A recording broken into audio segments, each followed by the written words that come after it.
hello and good evening, my friends on the internet. What's going on? Welcome, welcome, welcome. How are we doing today? Can you guys hear me? Can I get a thumbs up in the chat? Something? Y'all good to go out there? Breaker 19. What the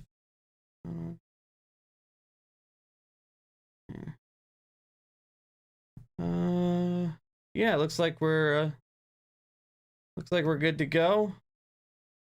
Think. Yeah. All right. So yeah, what's going on? Is the chat on? Y'all hear me all right? Yay, nay? Somebody, anybody? I see y'all in here. So somebody needs to say something.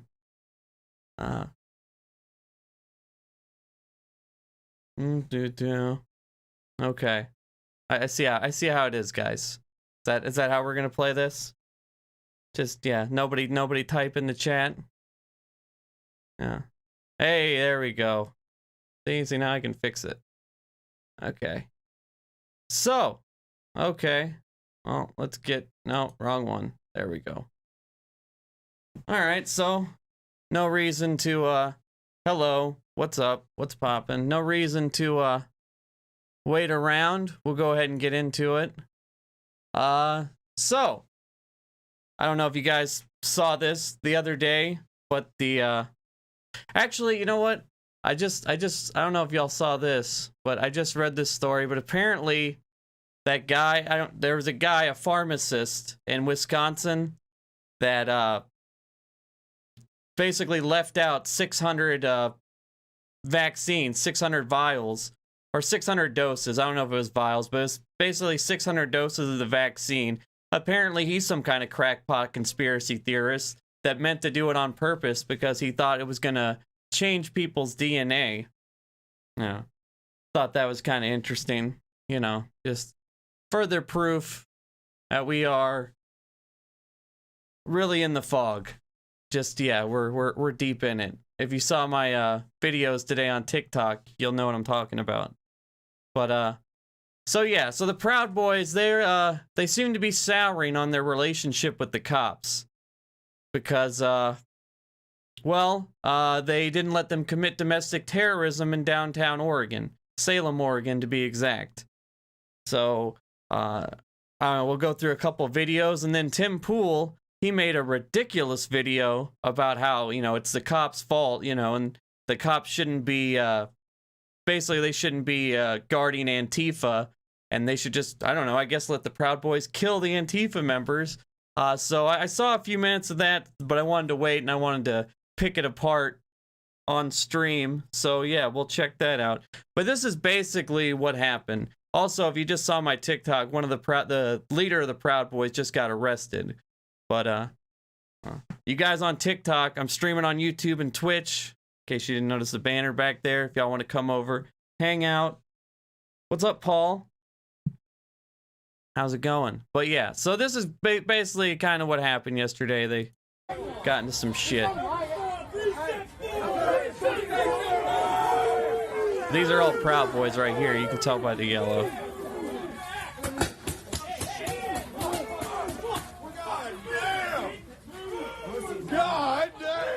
For context, basically a few fights had broken out, you know, because there was counter protesters there.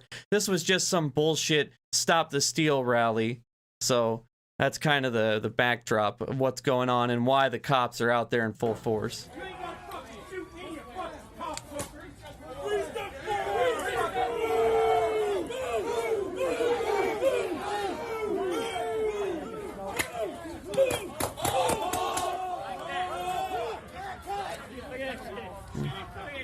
So for those of you that are watching, now, I mean, I'm no fan of police brutality, but this shit right here is pretty damn mild. I mean, those are paintball guns. Yeah, you know, I've been shot with a paintball gun. It doesn't really hurt that bad. This is just basic crowd control. and you'll see through the other videos, they get very, very pissy about this, and they feel like the cops have turned their back on them, you know, because apparently the Proud Boys and the cops have this strong bond. They thought they were like, you know, brothers in arms or some shit. And so this very much upset them. The conservatives had a planned march. They marched from the state capitol. Meanwhile, I could pull up about 150 videos of like women that are in BLM marches getting the shit kicked out of them by cops, but they didn't care about that. But a couple paintball guns. That's fucking bullshit, dude! I was even backing the fuck up and that little bitch shot me. Yo, fucking bitch. Hey, what's your name, Bubba? What's your name? Oh, fucking prick. Yeah, so that's that. Okay, so then, was it this video? I think it's this one. It kind of progressed and got worse. I might have went in a different order accidentally, but you get the idea.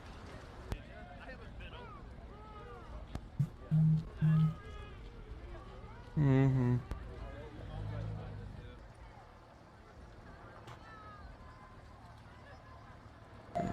Fuck Antifa!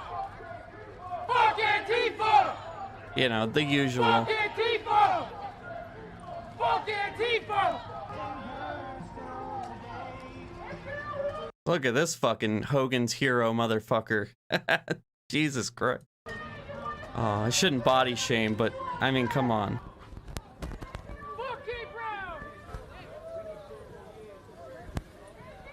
Nah, it's the wrong video. Maybe it's this one. Gotta keep it tight. Pull it tight. Come this way again, people. This is like band camp for Nazis. Y'all ever notice that? Like they do like all these activities and they have, you know, like they're just carrying a flag out and like I don't understand the appeal to these Proud Boy events, or what would make somebody want to be a Proud Boy, a Western chauvinist.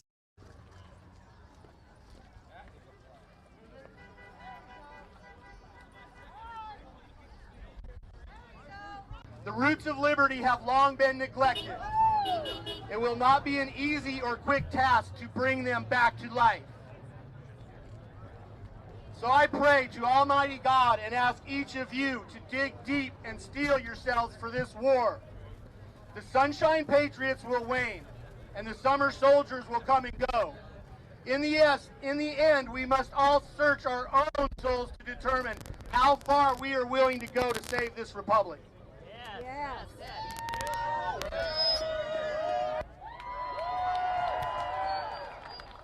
What brought me out here today is to let Oh yeah, this is what. Yeah, the kid. That's why I wanted to show this video. Yeah, you know, I really hate it when they involve the children. Like, I guess if you want to be a Nazi, you know, that's one thing. Whatever, fine. But well, not fine, but you know what I mean. But I hate that they involve the kids when on this shit. supporters here still, and that it's rigged. What's rigged? That the election is rigged.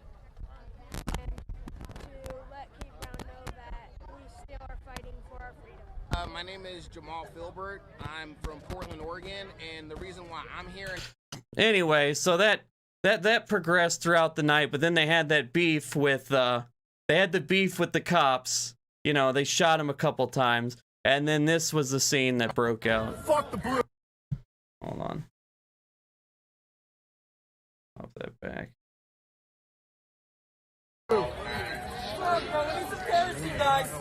on, where's some American spirit? Who got the better lighter than this?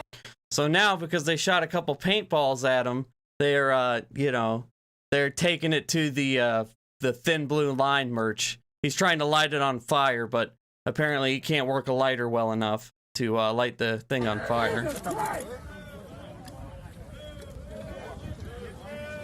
Disperse or comply with these orders may result in force used against you, to include impact munitions and up to tear gas. How come we're going to have to pick a side? We were on yours. This is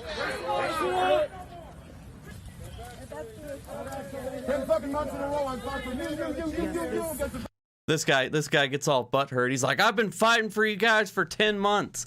It's like, no, dude, no, you haven't. You've been going to rallies for 10 months, hoping that somebody steps out of line so you and 20 of your Nazi friends can beat the shit out of them. I've watched probably 20 of these Proud Boy events, and they're all the same thing. They gang up on people. They accuse them of being Antifa. All gas, no brakes. I'm sure you guys know who that is. There was a kid out there at one of their rallies that All Gas, No Brakes was covering. The kid was like a 17-year-old student journalist. Or maybe he might have been in college, so he was probably a little older. He was like 18, 19-year-old student journalist. And the Proud Boys beat the shit out of him, took his phone. Like, they really think they're doing something. Like, they're out there, like, protecting our freedoms. But really, they're just, it's like Fight Club, but for Proud Boys. Very people that fucking want to take their fucking jobs. Keep fucking out, do it again, and making it fucking hard. What are you gonna do? Beat me with your fucking baton? Unarmed, ain't done shit.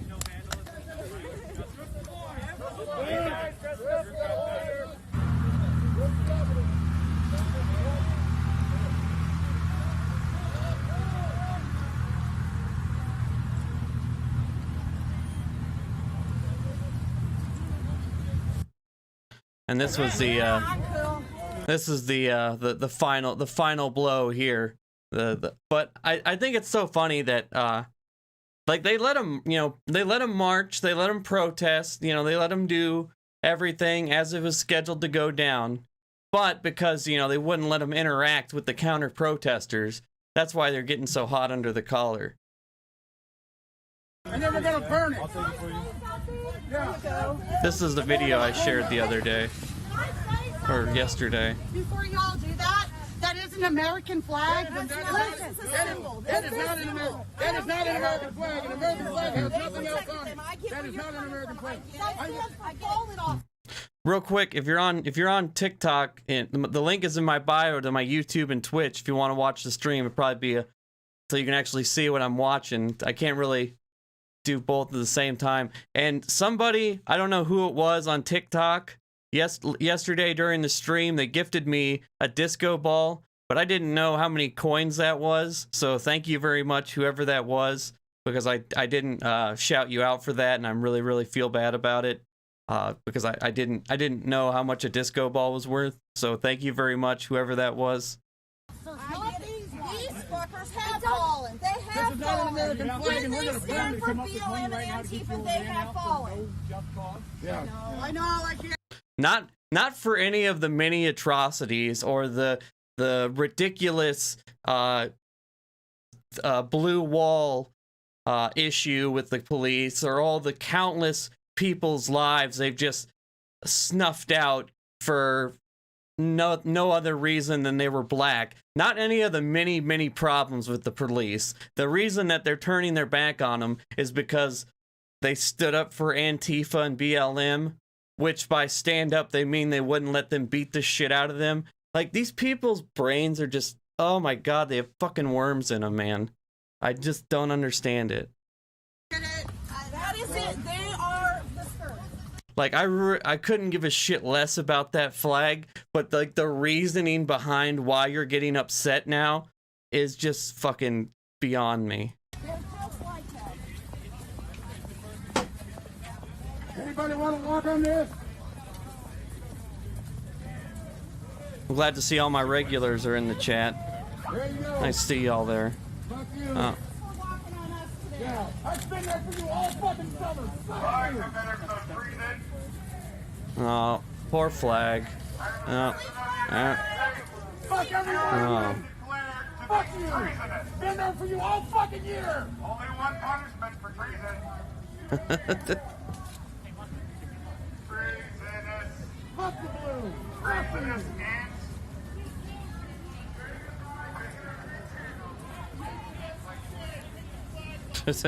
This guy's barefoot.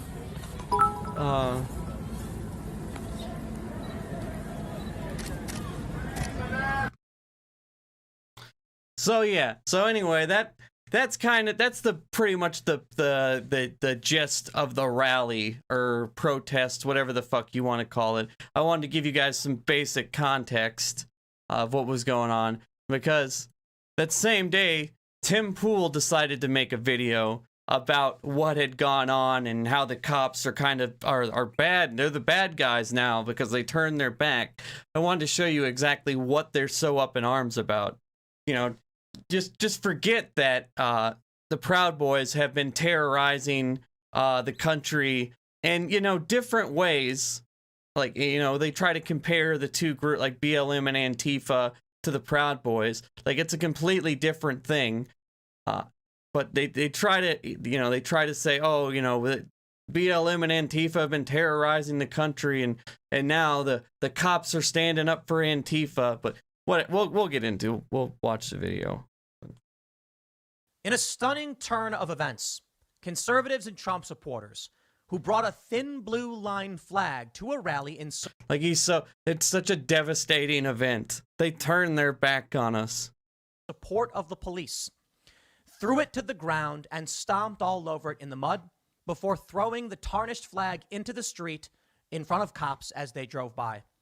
Many of these people were yelling things like F the blue and F the police. And I was really shocked to hear a conservative, a person I believe may be a Proud Boy, yelling F the police. Conservatives shocked that the police actually protected and defended Antifa when these individuals aren't rioting, aren't smashing any property, and have never done so, for the most part. There was an incident where Proud Boys burned a Black Lives Matter banner, though they alleged that it was actually the left that tore the banner down. They just destroyed it. But for the most part, Proud Boys... This is what pisses me off so much about Tim. Like, he covers the news every single day. He does several segments. He covers more news than most YouTubers, YouTube journalists. And I can't even begin to remember the amount of times that the Proud Boys have caused damage or been involved in violent acts. 3 of them got arrested in New York when Gavin McInnes was up there wielding a sword. They were running around the streets of New York beating up people, you know, and for him to say, like, oh, well, you know, they never caused violence, and I can't believe the cops are defending BLM and Antifa, who are always causing violence, and it just, I don't, like, like, they have, like, this very, like, narrow, like, scope of how they look at things. Like, if it's not, like, they only look at it like, well, if they're not doing the kind of vandalism that the other side has done a few times or has been known to do, then it's all good. Like, the different people can commit different acts. Like, it's not, like, you know, it's not apples to apples. You get what I'm trying to say? Do you understand what I'm saying? Probably not. I don't know. Patriot Prayer, yeah, and it's the right called, yeah. Don't go around smashing up businesses and don't generally create a problem for local businesses and local order. Right. Well, that's what I mean. Like, it's like, well, you know, the Proud Boys don't cause problems for local businesses. Yeah, but they do 100 other fucking things. And comparing, like, it's such a dumb comparison to compare, like, a social justice movement like BLM. You know, we'll just leave Antifa out of it. We'll just focus on BLM. It's a social justice movement for people that are fed up with the system. It is not. It's only political in nature because the struggle has to deal with what, you know, with the country and how it provides for people and its laws and everything. But most of the people that are involved in, you know, BLM and organizing marches like that, they're fed up with the political system, and that's why they're involved in it. People like the Proud Boys and shit, they're like weekend warrior, like 40-year-old, middle age, you know, like middle America, $100,000 a year guys that, you know, want to, like, go out on the weekend in their fucking truck with their buddies and, like, beat up a couple trans people. you know, like it's a different kind of person. Like you can't compare one to the other. Like one's fighting for social justice, and there is, you know, there is a group that gets carried away, because I'm totally against, you know, burning down businesses and all that, because it completely backfires on the movement. But I mean, it's a completely just different group of people, and that's why there's not the burning of businesses and, you know, the stuff like that. They just terrorize individuals, you know, not property.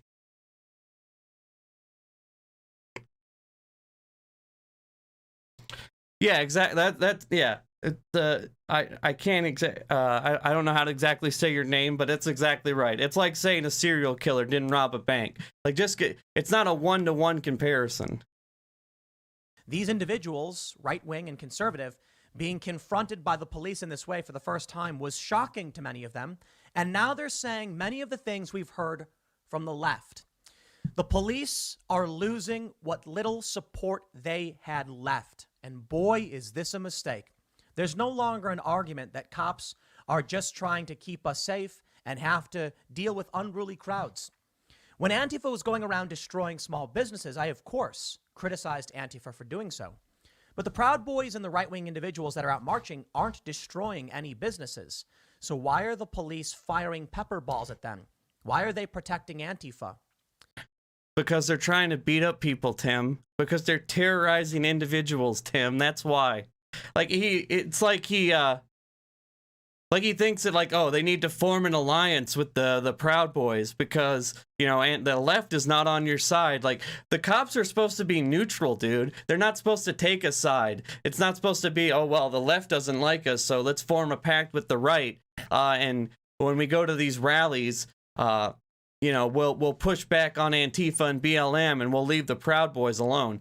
No, they've already done that to an absurd amount, because a lot of cops are Proud Boys. Like, that's very much, you know, they're in that realm of wanting to be in law enforcement and shit. But, like, that's our tax dollars too, dude. Like, the cops are supposed to be neutral. Like, the fact that you think that they're supposed to, like, form a pact with the Proud Boys, it just kind of blows my mind. And all the shit that the cops have done this whole entire year of, like, social justice and all these movements we've had going on and all the crazy shit that's gone down, like, this is what makes Tim Pool turn his back on the police and actually call out the police for once. I guarantee if we go through all 3 of his channels right now, there's not a single other video where he says anything about cops being bad. But a couple pepper balls get shot at the Proud Boys, and I'll be damned if he don't fucking hop right to it and say the cops are out of control. It's hard to say, other than they're just doing their job as it was, and they don't care if they're following unconstitutional laws or not. Now listen, I have no problem being critical of police when they fire impact rounds or munitions at peaceful protesters, and it's happened. I also have no criticism for police when they use crowd control measures against violent riots. The problem arises when anyone, either left or right, is being attacked or dispersed by cops when they did not do anything. Now, there's a lot of nuance here. If Antifa has a history of going around smashing things and the police move in, it's hard to know who's being honest with you. Did Antifa try and initiate some kind of conflict so the police dispersed them? When it comes to the right, you're not going to win that argument. Conservatives do not protest for the most part. And when they do, they certainly don't go around smashing things. But here we are. I want to read for you this thread, but there's so much... Like, what the fuck? I don't even know what to say to that, but just with... Longtime conservatives talking about the enforcement of psychotic lockdowns, not just in the U.S. Ezra Levant of The Rebel in Canada posted a video of Canadian police going to someone's home because they had 6 people in it, because the neighbors ratted on them, and they actually arrested one of these guys. One of the people at this house was dragged out of the home. People are screaming.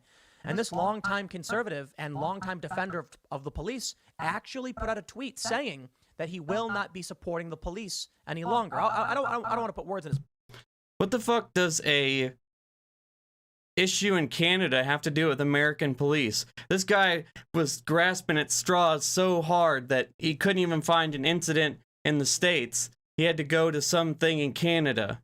which I saw the video. I don't know. I guess some people ratted on their neighbors about them having too many people in a house for Christmas or something, and the cops came and drug them out. Whatever. I don't know. I don't know the exact details of the story, but what the fuck does that have to do with America? I'll read you his exact tweet. Now we're hearing from Republican Rep. Louis Gohmert that with a judge's ruling, he has no standing to sue so that the election results will be changed. He says the ruling is effectively saying the only thing conservatives should do is go out and be as violent as Antifa or Black Lives Matter. And now you can see where we're all headed.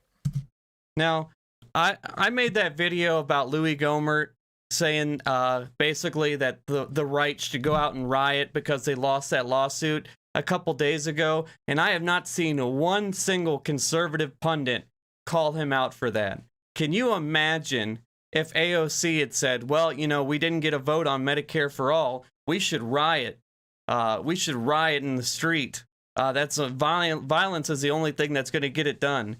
Can you imagine the fucking outcry from the right? How and rightfully so to an extent.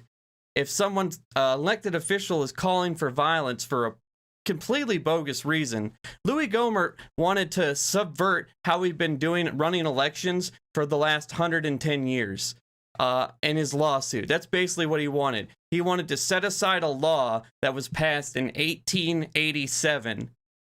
And because he lost that completely moronic lawsuit, he said, we need to go out in the street and riot like BLM and Antifa. Like, I can't imagine, like, Twitter would have crashed if AOC would have said that. In an interview, she would have been called, like, the next Hitler and banned from the country. That would have been Trump's final act. He would have banned her from the country. Recently, we heard the mayor of Portland condemn Antifa by name. Well, Antifa's not going anywhere. They're going to continue their riots and their violence. But now, these governments and these police have made sure they have no support whatsoever. And beyond that, they made sure that conservatives will actually seek to defy them as they enforce unconstitutional edict.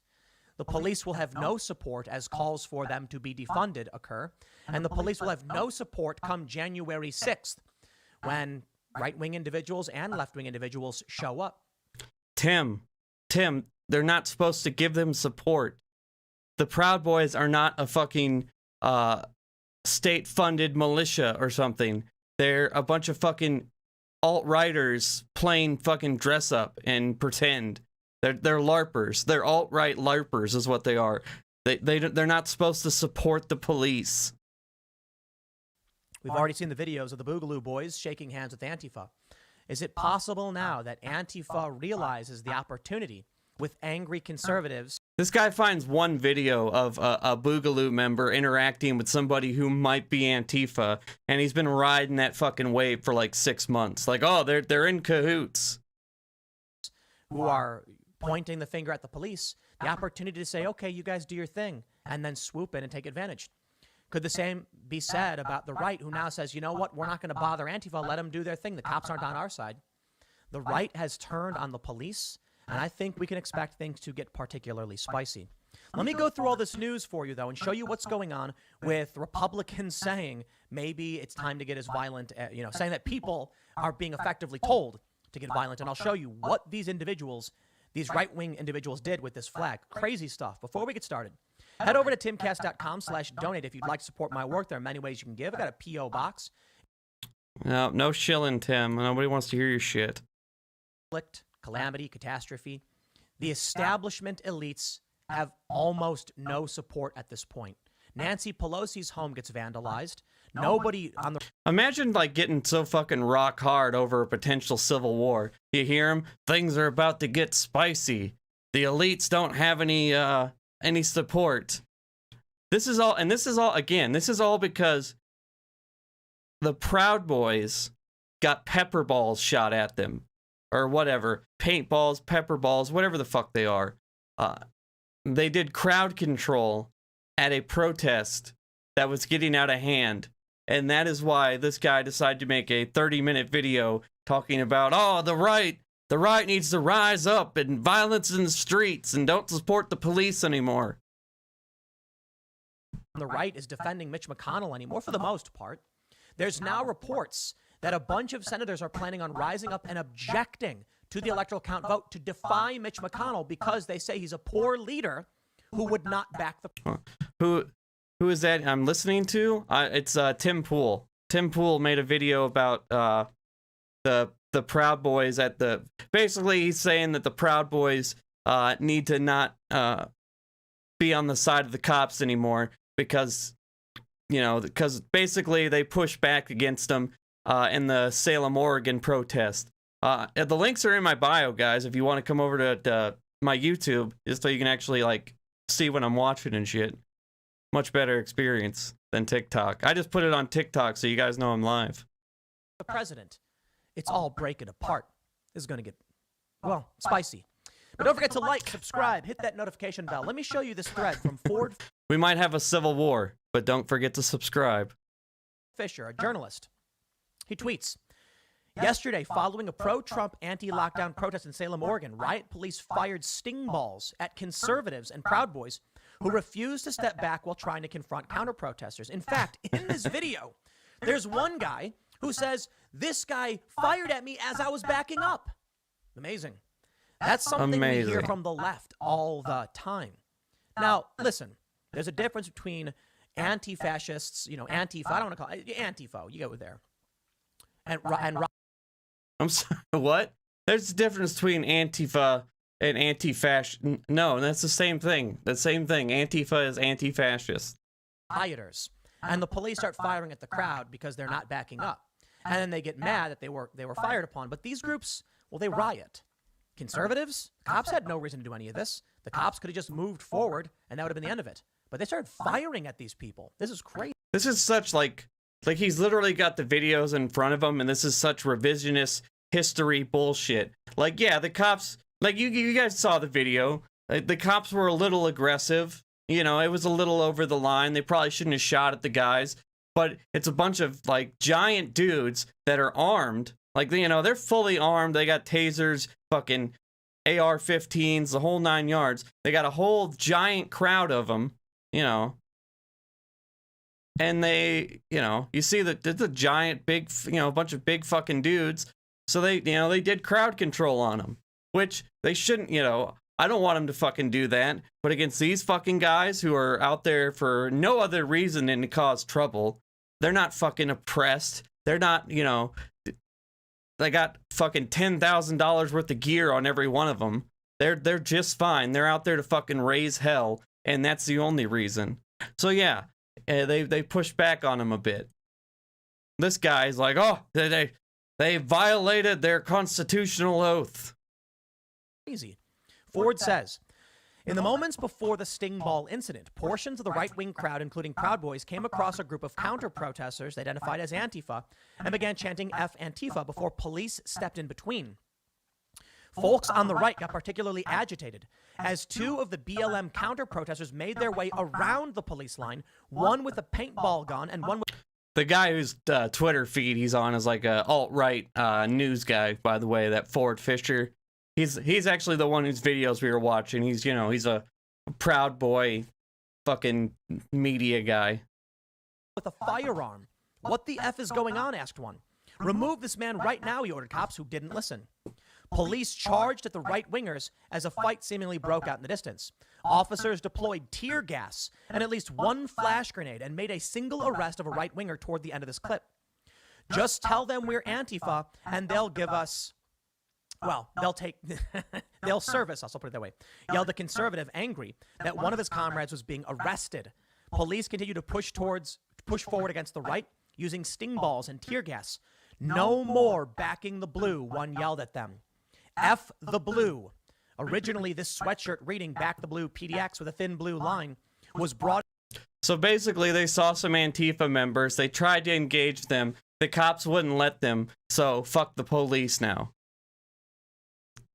Did I pretty much have it summed up? By the end of the rally in Salem, Oregon, they were trying to burn it.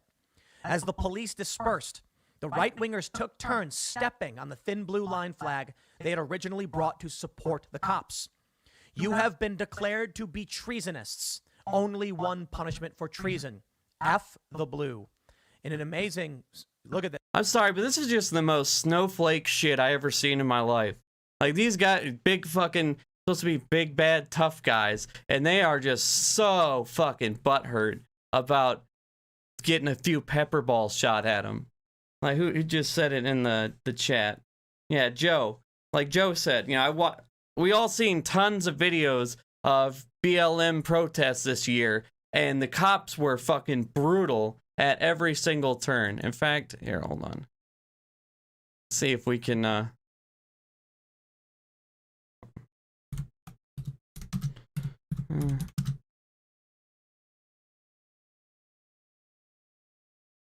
there's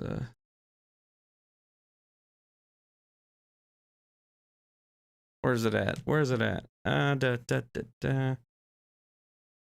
Clips.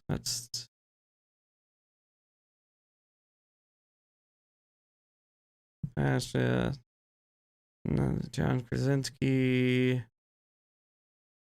Damn it, where's the video?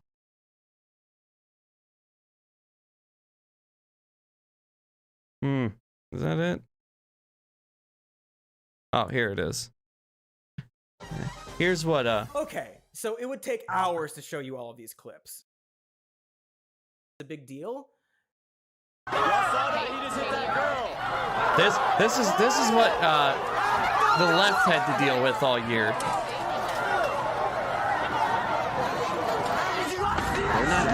This is, you know, four cameras at once. Getting run the fuck over, run over, smoke bombs, shit beat out of them.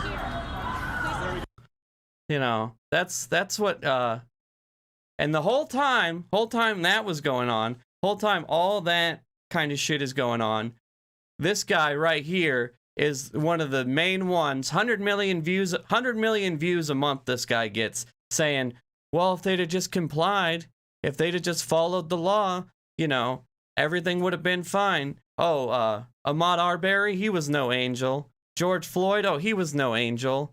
Yeah, that's the narrative he's been pushing. And now, fucking the Proud Boys get a few pepper balls sprayed at him, and he's fucking ready to go ACAB. In this clip, you can see the man take the tarnished flag from the ground and just throw it into the street as cops drive by. What little support police actually had is fading. Now, many of you may be familiar with Michael Malice. He's been on my IRL podcast several times. He's a pretty smart dude. He's a funny guy on Twitter. He trolls a lot. People fall for it. But on my show on the IRL podcast, he said that he believes all police are criminals, and he's tweeted as much. If you guys could like the stream while you're here, I'd really appreciate it. Well, I don't want to ascribe his political beliefs, so you can check out the IRL podcast. He's been on several times. But he basically said the unconstitutional and unlawful enforcement actions taken by police, or the unconstitutional and unlawful decrees by these governors, are letters to Santa without men and women with badges to enforce them. Today, he tweets, "It's happening." Cue the Ron Paul meme as Ezra Levant, a prominent Trump supporter and conservative, tweets, "I'm sorry. This video is the tipping point for me. For 48 years, I have been pro-police, almost fanatically so. I cannot say that anymore. I know there are still good cops out there. Some are my friends. But as the violent enforcer of the lockdown, I no longer support them." Ezra is showing this video. Yeah, it's a video of the Canadian guys. There were 6 people in a house in Gatineau, Canada. A neighbor snitched. Police went in Gestapo style, assaulting citizens. So yeah, every lockdown politician who made this monstrous world and then tries to sneak away to Florida or Hawaii, F you. Interestingly, he does go on to say, "I will not take out my rage against the cops, because then I will wind up dead. So I will focus my rage on their bosses, the lockdown politicians, especially the cheaters like Tracy Allard and Joe Hargrave. Maybe I'm impotent. Maybe they're immune to consequence. We'll see." He goes on to say, "You can join me." I'm not a fan. It's the police. They're oath breakers. Now, in Canada, I don't believe they swear an oath to the Constitution. So what made the United States so great? A Constitution. the guarantee that our rights are bestowed upon us by our Creator and not granted to us by a government. And police officers, for the most part, swear an oath to uphold the Constitution. They do. I've heard it several times from police and police families, but I actually looked it up. Yes, they do swear an oath to the Constitution. These officers are in complete violation of the Constitution. Now, there are questions about reason. Again, I was thinking about making a video about this, but I am so over the conservative narrative that, oh, these damn politicians are taking away all our rights with these lockdowns. They're unconstitutional, and all this stuff. He's talking about the police being unconstitutional for that reason, but 100%, I have a ton of issues with law enforcement and with politicians, obviously, but trying to say that these lockdowns and mask orders and all this shit are unconstitutional is the dumbest shit ever. Every single right that we have is regulated to, like we have, freedom of assembly, but we can't, the government can dictate time and place to a certain extent. We have freedom of expression, but I can't go make some obscene shit with that involve children. You know what I mean? Like every law or every right is regulated to an extent. Can't yell fire in a crowded theater, all that stuff. And during the Spanish flu, they issued so many citations and fines to people for not wearing masks that they actually had separate courts just for those cases. They call them influenza courts. So that's just how we control. That's one of the controlling measures we use for things like pandemics, because any right can be outweighed by the greater good of the population. Oh, let me switch that there. Like, it's not like they keep saying, oh, this is unconstitutional. Like, no, it's not. Like, even the Supreme Court ruled in 1905 that in the town of, I think it was Cambridge, Massachusetts. I'm pretty sure it was Cambridge, Massachusetts, brought a case to the Supreme Court that they could issue a vaccine mandate. Like, they made the entire town get vaccinated for, I don't know, I can't remember what it was. I'm guessing smallpox maybe or something. That might have been earlier than that. But whatever it was, the case in 1905, the Supreme Court ruled that because it was for the greater public health, that the town could mandate a vaccine.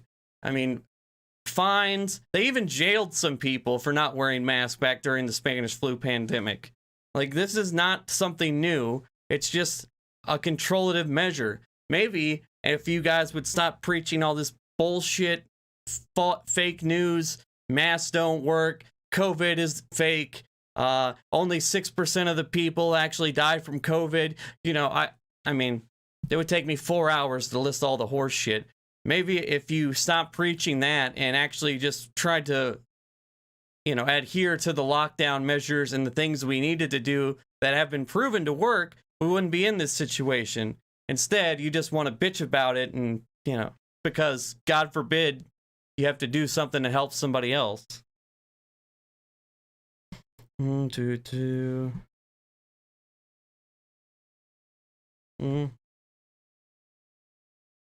Anyway, reasonable limitations and Supreme Court opinion on what constitutes violating the Constitution, but I will assure you, the lockdown edicts are not statutory law and defy the First Amendment, period.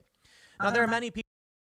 No, they don't. They don't, Tim. God, this guy is I don't know why this guy pisses me off so much. People for a long time have said, doesn't matter, the Second Amendment has always been infringed. It says shall not be infringed, and there are tons of laws infringing upon it. But it is true that the Constitution we have a Supreme Court, and the Supreme Court says, here are the rules and limitations. We do have a Supreme Court. Your interpretation of infringed versus the Supreme Court's, and then we follow the Supreme Court. But it is undeniable. When you have people trying to go to church and we have a right to peaceably assemble and worship. And the police say no. That's when things get crazy. January 6th, the Proud Boys will be in D.C. Incognito, they say. The Hill reports the Proud Boys will attend the Washington, D.C. rallies for Trump on January 6th incognito, with leaders of the group saying they will dress in all black to mimic the attire of anti-fascist groups and counter-protesters. Could it be that as Antifa fights with cops and conservatives no longer care to support them, and as these police seemingly defend a broken system, or a system that conservatives feel is broken, and I would argue is actually broken, sure, is it possible that you just get one mass of Antifa, even if some of them actually are Proud Boys? They don't care. They're in. Well, that sounds like a goddamn setup to me. So wait, so Tim's already helping set up the narrative. So you're gonna have a bunch of Proud Boys dressed in black go to the January 6th Stop the Steal rally in D.C. and they're gonna blame it on Antifa and BLM because they're wearing black. He's already setting up the narrative if that's what they're gonna go do. You know. So now Tim's like, oh well, you know, maybe they're actually just all Antifa now. Like, no, Tim, no. There's something in the chat I just wanted to respond to. What the hell? You just learned of a Nazi lady named Lauren Southern? Oh, God. Just back away now. Lauren Southern used to actually be way worse. I don't know if you saw her old stuff or her new stuff, but her old stuff's pretty fucking rough, especially when it comes to Muslims. She made a bunch of horseshit documentaries, like fake documentaries about like the border down in Mexico, like basically illegal immigration, and like I don't know, she made all this really over the top dramatic documentary propaganda, and then the alt-right loved it, of course. Intention is to disrupt, and they're going to be standing side by side with Antifa. Perhaps. How will Antifa know who is who? So when the fighting breaks out with the cops, I can only imagine it's one group versus one group, not two. Now, Rep. Louis Gohmert, he's a Republican. He said this ruling, as his lawsuit was rejected, is essentially telling people they have to be as violent as BLM or Antifa. Is it possible that's why we see the Proud Boys deciding to do something like this?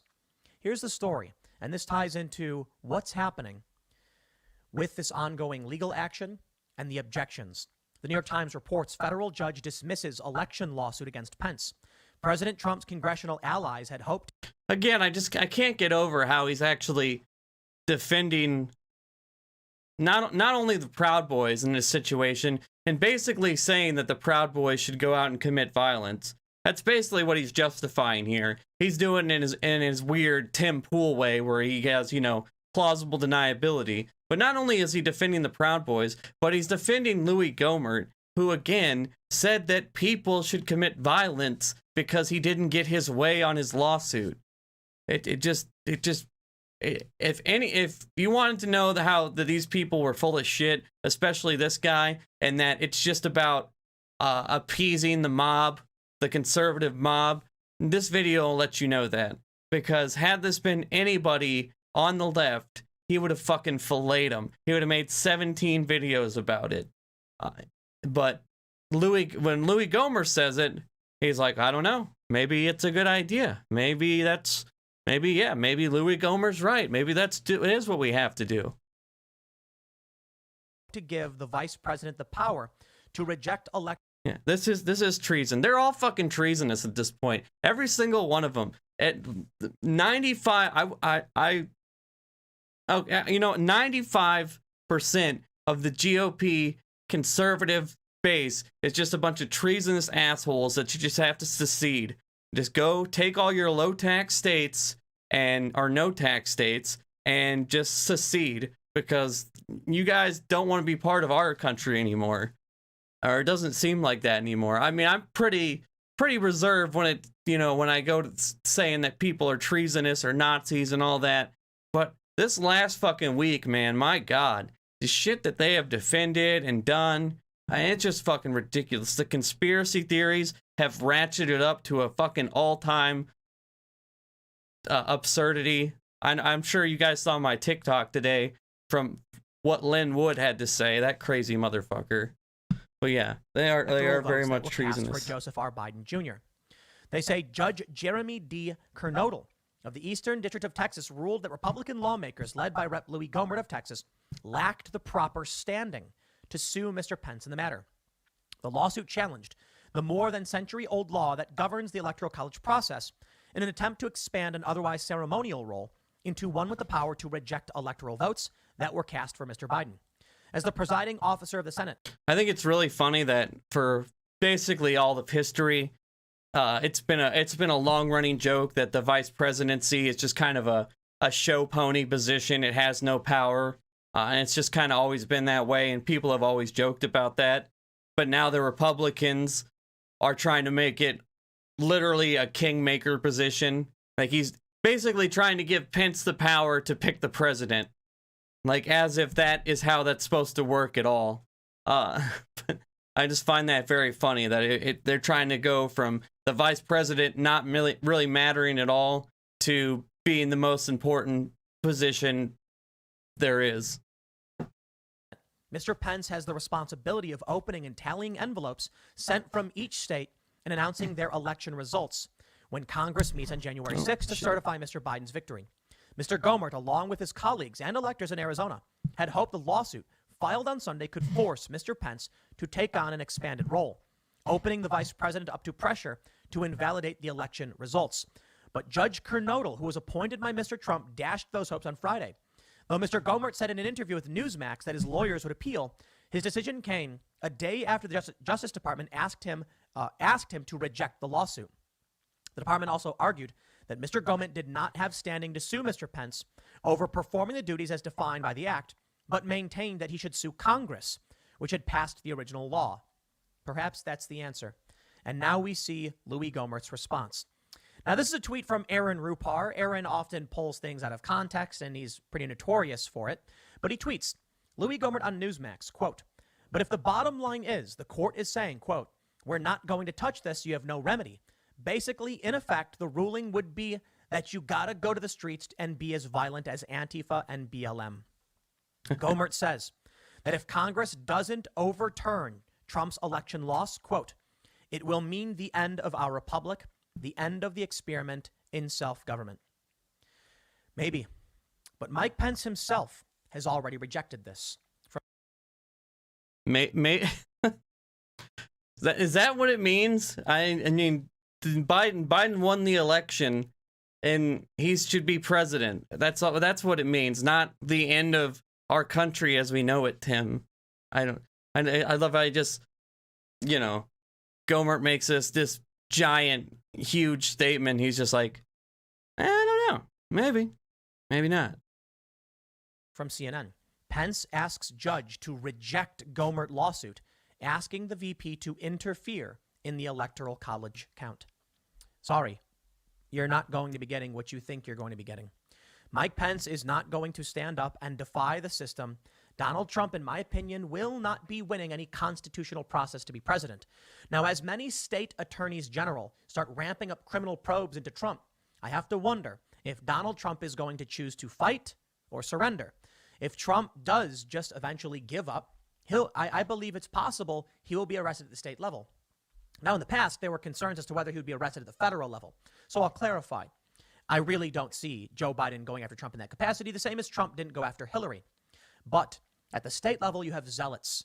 They hate Trump. These are deep blue states, and they may very well go after him. They're trying to. If Trump leaves office, I believe they... That's because he committed crimes, Tim. He literally just committed a crime yesterday, a pretty bad one too. I don't know. I mean, I read the Georgia state laws on stream yesterday. I feel like Donald Trump violated them, and they're talking about the Fulton County DA going after him. That's not a deep blue state. That's a red state. That is happened to trending blue, but it's definitely a red state still. DAs are going to go after him because he violated the law. That's how it's supposed to work. They will not because they're blue or they have Trump derangement syndrome. I've got nothing to lose and fight, or will he just give up? There are reports that the Secret Service is going to be adding detail to the presidential detail, adding individuals, agents, because of fears that some of these agents are loyal to Trump. But many have said this is not true. There's no significant changes, or they make changes like this all the time, and it's all just hype. But I'll tell you, Mike Pence is an establishment guy. He's always been, okay? He's rather quiet. He's an Indiana governor. He's an establishment guy. Trump wasn't supposed to win, but he did. And for several years, the establishment elites were quite upset by it. I want to point out something to all of you. Build back better. It's the slogan of the Great Reset. Oh, it's good been God. pushed by many in Europe. Joe Biden has a buildbackbetter.gov, apparently. Why is... Here's the globalist conspiracy shit. So, okay, so let me get this straight, Tim. He's gone on this shit before because I don't know if you guys have heard I don't know if you guys know what Build Back Better is, but it's basically like a slogan from the World Economic Health Forum or the World Economic Forum. It's basically talking about how we can improve our world post-pandemic because this was a world event. But Tim is convinced that it's like some globalist conspiracy. Yeah, it's like Alex Jones shit. Like the globalists are taking over. They're deep state. They want to build back better. They want to take away your homes and they want to fuck your wife. Yeah, that's that kind of shit. But, yeah, so, but, okay, so the Global Economic Forum has a slogan, Build Back Better. But the Pope tweeted it out or mentioned it in a tweet, and so did Joe Biden. So now they have a conspiracy that, Joe Biden is in the pocket of the globalists. That's basically what he's talking about here. Is a European slogan for their plan being used by an American incoming president? Well, because maybe Gohmert is correct. The experiment in self-governance has come to an end. I mean, very smart people have said that we're in danger, we're in dire straits. We had Peak Prosperity on the IRL podcast. You may be familiar with him. He's a PhD doctor, and he was telling us that our planet's being depleted. Resources are being run dry, and these elites... Again, I just can't... I think it just shows you how strong the grift is and how this is so much just to appease an audience that Louis Gohmert says that the country is failing and that the only thing that we need to do is have violence in the streets. And Tim brings it to a place, journalist Tim Pool brings it to the conclusion of, well, seeing as Joe Biden is a globalist, yeah, maybe Gohmert's right. That's what we need to do instead of, pushing back on it. This video has this video has more views than my entire channel in the history. 312,000 views of people listening to this nonsense garbage. You wonder why we're in such a fucked state. It's because of people like this. People like Tim Pool have a skate park in their house, feeding people nonsense all the time, and that's why we are where we're at. Elites who have caused the problems want to extract more, but need to make sure that we stop. Long story short, it seems like they want to be able to fly around the world and do whatever they want. And if we run out of resources, the only way they can do it is if they stop us from using it so they can have what's left. That's the general idea. But I think it's fair to point out that there is something wrong with everything that's been happening on this planet for quite some time in terms of rapid and expansive growth that doesn't seem to end. Now, I believe in freedom, and I think there's a very serious challenge when it comes to how you deal with, individuals, their ability to live, have families, and grow and expand. And if it really was true the planet was in trouble, as they say, in a variety of ways, not just resource depletion, but climate change, ocean acidification, etc., then you'd think these people would be the first to put their money where their mouth is. But they're not.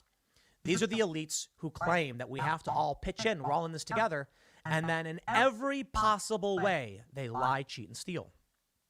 What did we see in COVID lockdown? We see Newsom go out to eat, Whitmer getting her hair done, Pelosi getting her hair done, Lori Lightfoot getting her hair done, Andrew Cuomo, Bill de Blasio enforcing unconstitutional edict. We're all in this together, they say, but we're not. I really, it's such a fucking 5-level IQ take to say, well, they didn't do it, so I'm not gonna do it.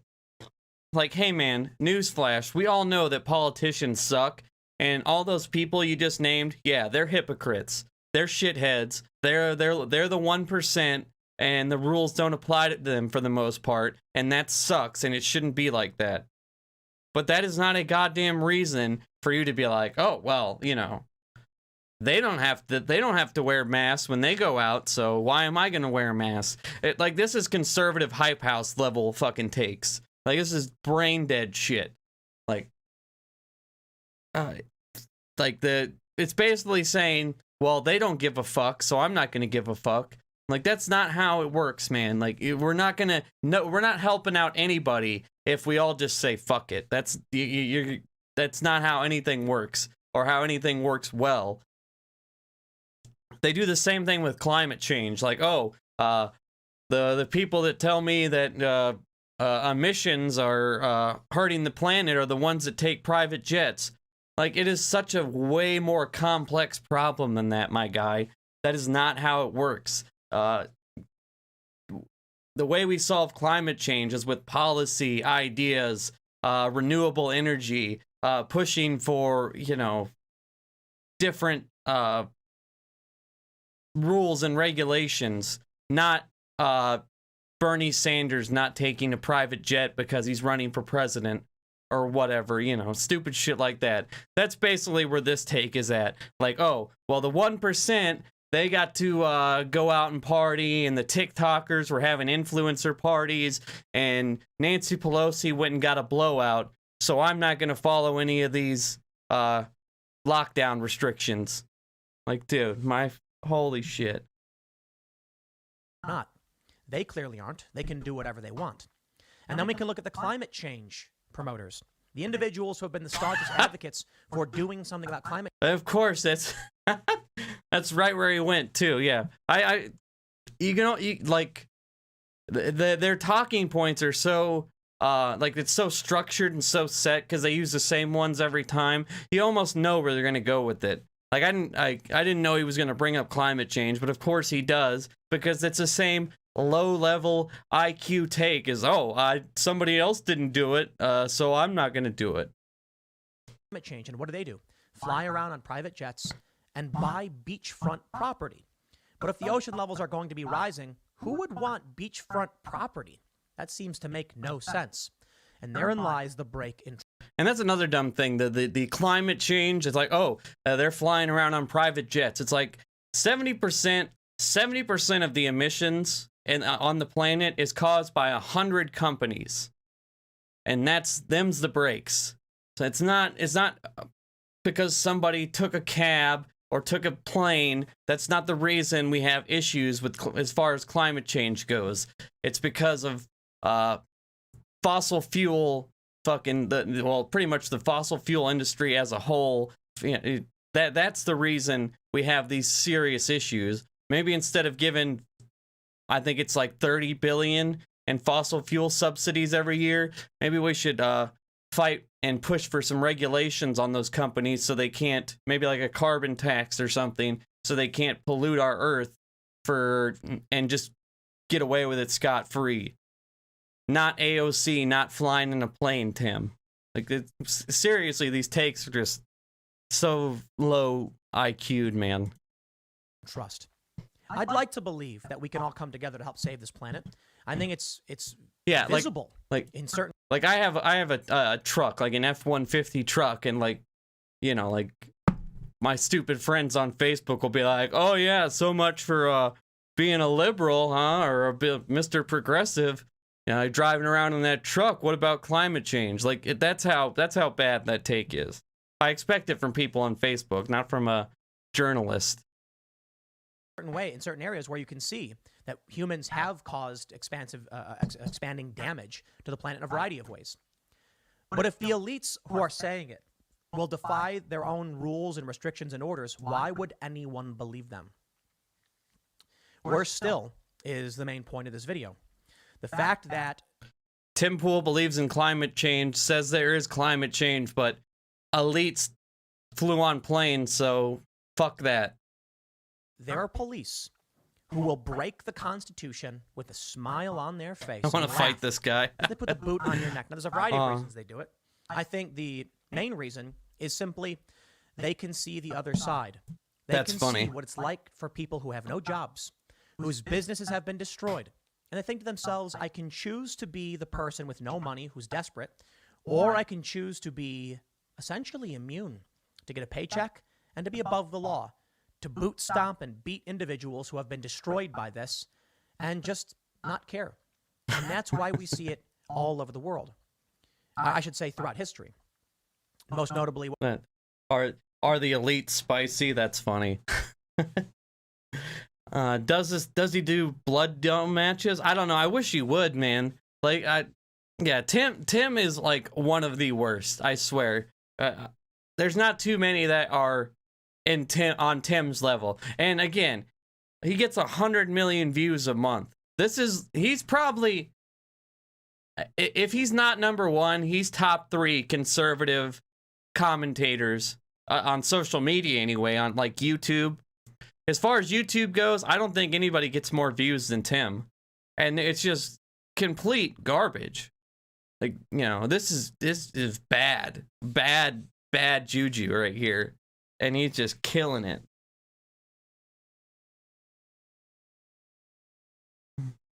Yeah, no, he does. Yeah. Jam, you're right. He has a point about the governors and stuff. They should be leading by example, and they're assholes.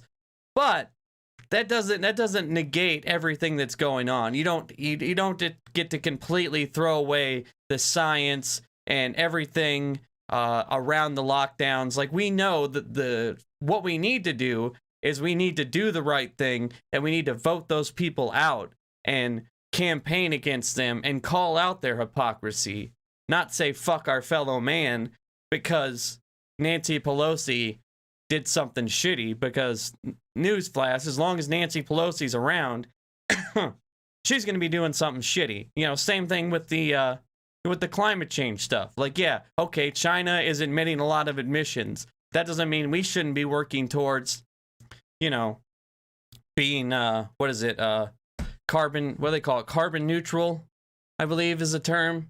But you want to be, you know, emissions free by 2050.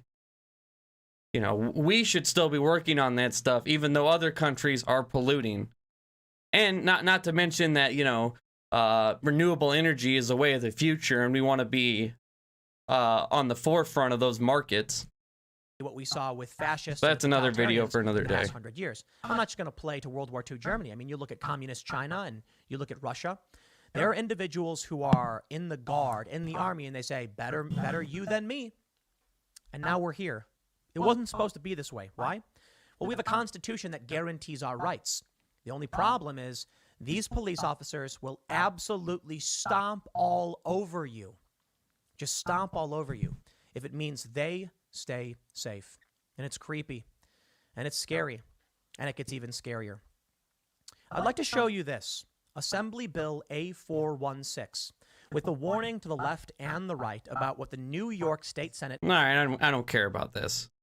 Yeah. But I wanted to cover the Proud Boy thing. Okay. Hold on, I had to block somebody on TikTok. I had a troll in the president is about to speak. Hold on. Give me a second here. Stay. All right. Yeah, I had a troll on the TikTok I had to get rid of real quick. But yeah, so I don't know, that just Tim Pool just drives me fucking nuts with that shit. And it just really, like, this whole year has been kind of defined by the social justice movements and, you know, the progress we have tried to make, and, you know, the BLM, the George Floyd protests, everything that's going on. And at every single turn, Tim Pool, people like him, the Proud Boys, have pushed back, and oh, they're no hero, this, that, and the other. They did all this damage. We support the blue. We back the blue. We don't need police reform. We need people reform. All the fucking slogans. And then here we come into 2021 when, you know, the BLM movement has, you know, died down a little bit. And, you know, things aren't, the elections are over. And now they want to say, fuck the police, because they got a couple pepper balls sprayed at them. And now you got people like Tim Pool backing him up. Like, where the fuck were you guys when you could have actually done something, when you saw that bad shit was going on, but it wasn't happening to you, so you didn't give a shit? That is my biggest beef with a lot of conservatives, is if it is not happening to them, they just don't give a fuck. Like, I don't know why that is, but it just really seems to be, like, at the core. Not everyone. I'm not gonna fucking put everybody in the same basket, but as a kind of a general rule, for the most part, like, people that have a conservative ideology, if it ain't happening to them, they just do not give a fuck. And it just fucking baffles me. But anyway. So somebody sent me this video, and I watched a couple minutes of it, and it's not, like, you know, it's no great critique on society or anything, but from what I watched of it, it was pretty goddamn funny. Hold on, let me see, like, somebody said the president, or Trump was talking or something. Let's see. Yeah. I'm Transylvania 6500. Do a live stream of Trump if you can. Is Trump live?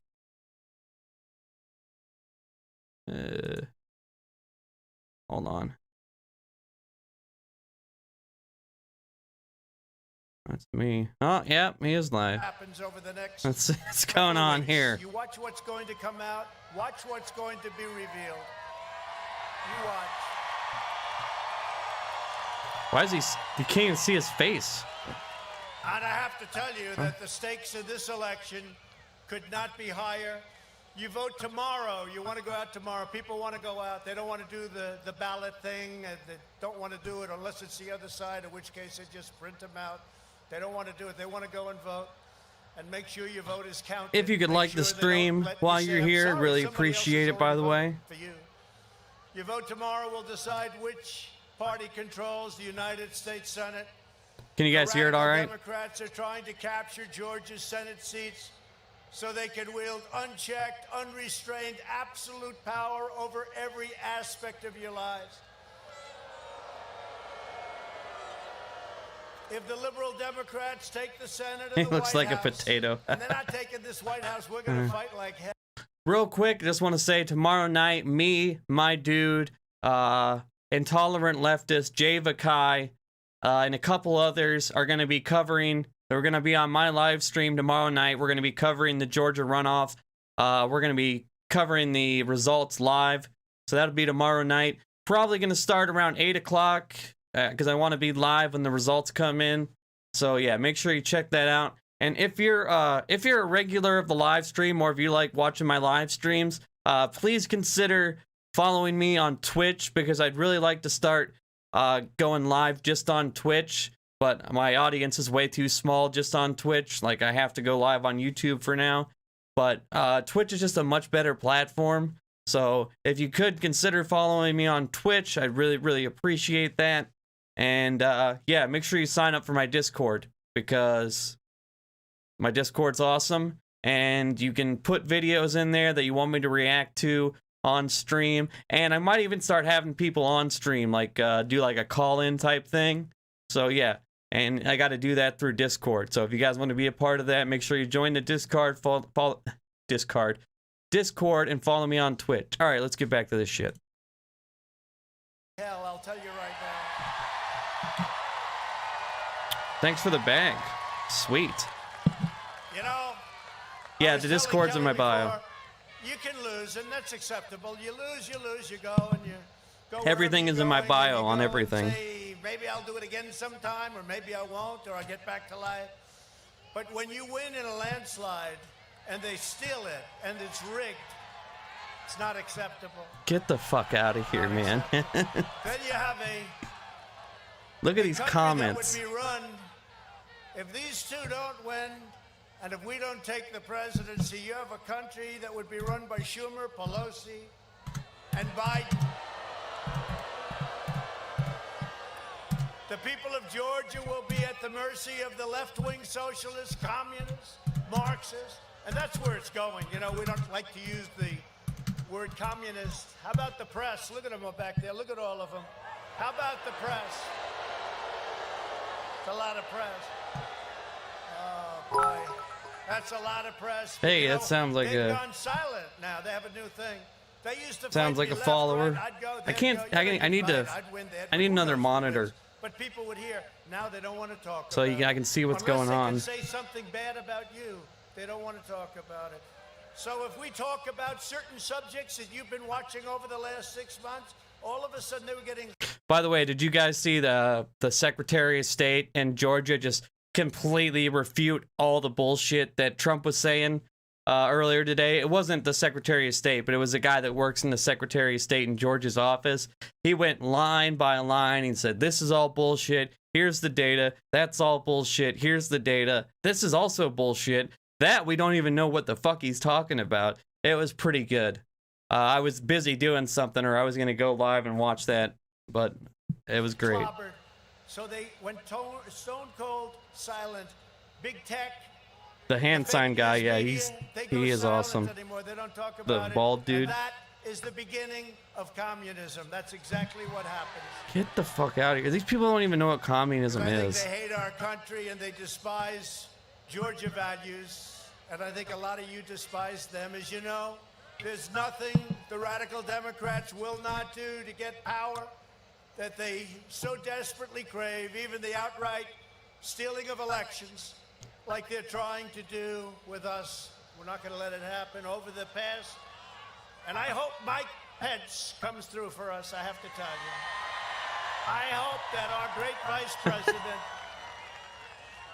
vice president comes through for us. He's a great guy. Of course, if he doesn't come through, I won't like him quite as much. No, Mike is a great guy. He's a wonderful man and a smart man, and I just need him to, you know, subvert democracy for me one time. Say about it, and you know one thing with him, you're going to get straight shots. He's going to call it straight. Over the past Definitely, yeah, he's definitely not into the gay stuff. We won the election in a landslide. Almost 75 million people voted for me. But 81 million voted for the other guy. Any incumbent president in the history of our country. We won over 11 million, close to 12 million more votes than 2016. One of the largest, actually the single largest increase in the history of our country. No person that went to a second term or went through an election where he got nearly 12 million votes. No, it never happened before. Never happened before. We made historic gains you guys among around here. African Americans, Hispanic Americans, Asian Americans, and we won the largest share of non-white vote of any Republican president in 60 years. We also won 18 out of 19 bellwether counties. Now, when you win just a few bellwether counties, you always win the election. We won 18 out of 19. That's a record. And they said we didn't win. We won 25 of 26 toss-up House races. And I think we have one that we're waiting for, right? Did you see the one in... Hello, Mike. How are you, Mike? Did you see the one in New York? What is going on here? Good woman. They keep finding votes. They keep finding votes. She's up by 18. Oh, we just found 19 votes. Whatever. It's same kind of stuff. Democrats were projected to gain 15 House seats, and instead, and Kevin McCarthy gives us the credit. Good man. I tried to flip you guys around on TikTok, but it wouldn't let me. By coattails, we swept our Republican House candidates to victory. We have a couple of great ones with us tonight. And the Democrats lost 14 seats. It was supposed to be the other way around. You know what he's most salty about is that he's the one that lost. Like, basically, the Republicans had a great election other than him. That is what he's the most salty about. I half-ass think he wants the senators in Georgia to lose just because, you know, he lost. It'll make him feel better. He is so fucking salty that he is the one that lost.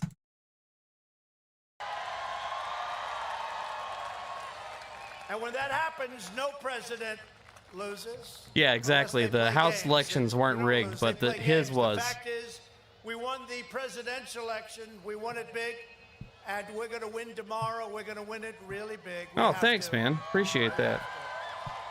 People have no idea how important that is. Tonight, our mission here in Georgia is to make sure the radical left cannot rob you of your voice and your votes in Washington. You can't lose these two people. And I really know them well. They're the most respected people. They're great people. And they really do have a voice, and they love their Would you say they're the best people? Country. The Democrats are trying to steal the White House. You cannot let them. You just can't let them steal the U.S. Senate. You can't let it happen. You can't let it happen. He knows if the election's won that it's not a steal, right? I guess he doesn't know that. Candidates in the history of your state, probably in the history of our country, John Ossoff and Raphael Warnock.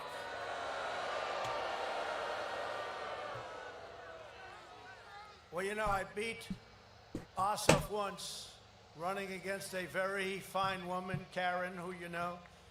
And, fucking Karen. He was at 57, and I got involved, and we drove him down to 49, and then he ended up in a runoff, and she ended up winning. Now I have to beat him a second time, and this is going to be hopefully easy, because when you know what he stands for, when you know what Warnock stands for, it really should be easy. Cast deciding votes to rubber stamp the agenda of AOC and Bernie Sanders, crazy Bernie, Stacey Abrams.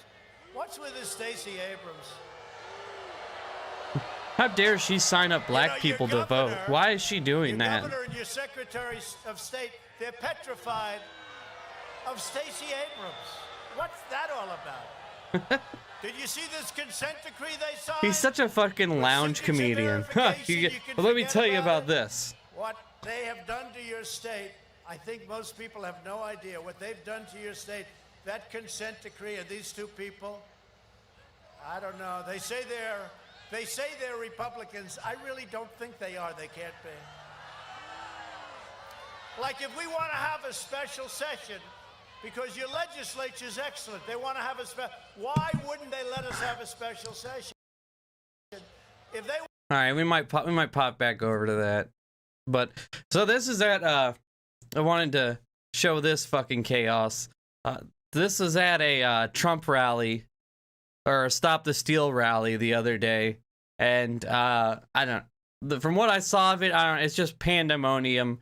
Them eating their own basically. So let's enjoy. Why you no, he's being fake though. Yo, wait, you wearing that? What? And what? And what? No, keep away. We are peaceful, bro. What the fuck? Exactly. You cannot do anything. As fuck, dude. Okay? We just peaceful protest. Let's have a good year. Let's go. What did it for? It for nothing.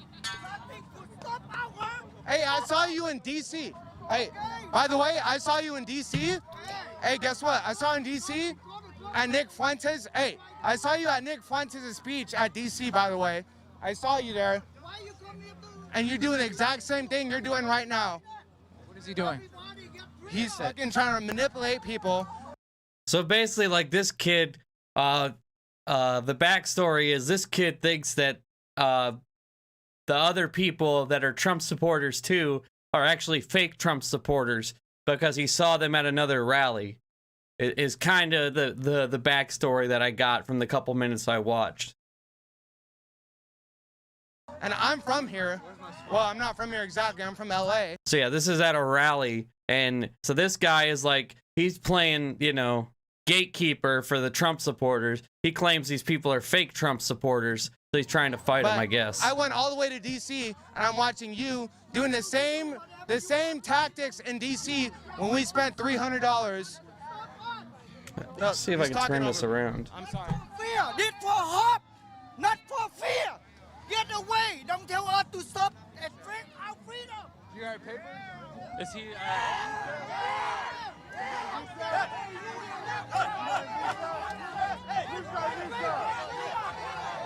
That is a cover-up. That is a cover-up, ladies and gentlemen. It's just like outside Barbara's house. It's just like outside Garcetti's house. It is a cover-up. So is he not a Trump supporter? Or No, he is not a Trump supporter. I went to D.C. I still have the scars, and I'm like barely trying to get back on my feet right now. And I see the same person here I don't know, in Orange man. County when I'm trying to enjoy my night and be like a patriot, and I see the same guy who's trying to manipulate people right now. I'm sorry that I'm trying to be a good American and just, you know, and obviously he's talking over me, and hey, look, they can't say nothing. We're like, Right here, everybody have freedom. You express yourself. This country, Constitution protect everybody. Okay? You don't do that. 4 more years. Stop it. 4 more years. 4 more years. 4 more years. Where'd this guy come from? Drunk, drunk, drunk. 4 more years. 4 more years. Yeah, the kid's a Trump supporter. Freedom or die. No choice. I don't know what's going I on want here. freedom. I'm not afraid to die. If you want to make my day, go ahead. I let you make my day. Because I want freedom. I'm not afraid to death. Don't carry this a threat on me. Even you put my gun in my hand, I'm not afraid either because I want freedom. no, there's no freedom. Make my day. This guy's got like a billy club. Yeah, like these guys are Trump supporters, but they're calling out the other guy. He's got a billy club. I'm pretty sure these two are drunk. It's just, I gotta get out to one of these rallies one time, man. I gotta see this all up close for myself.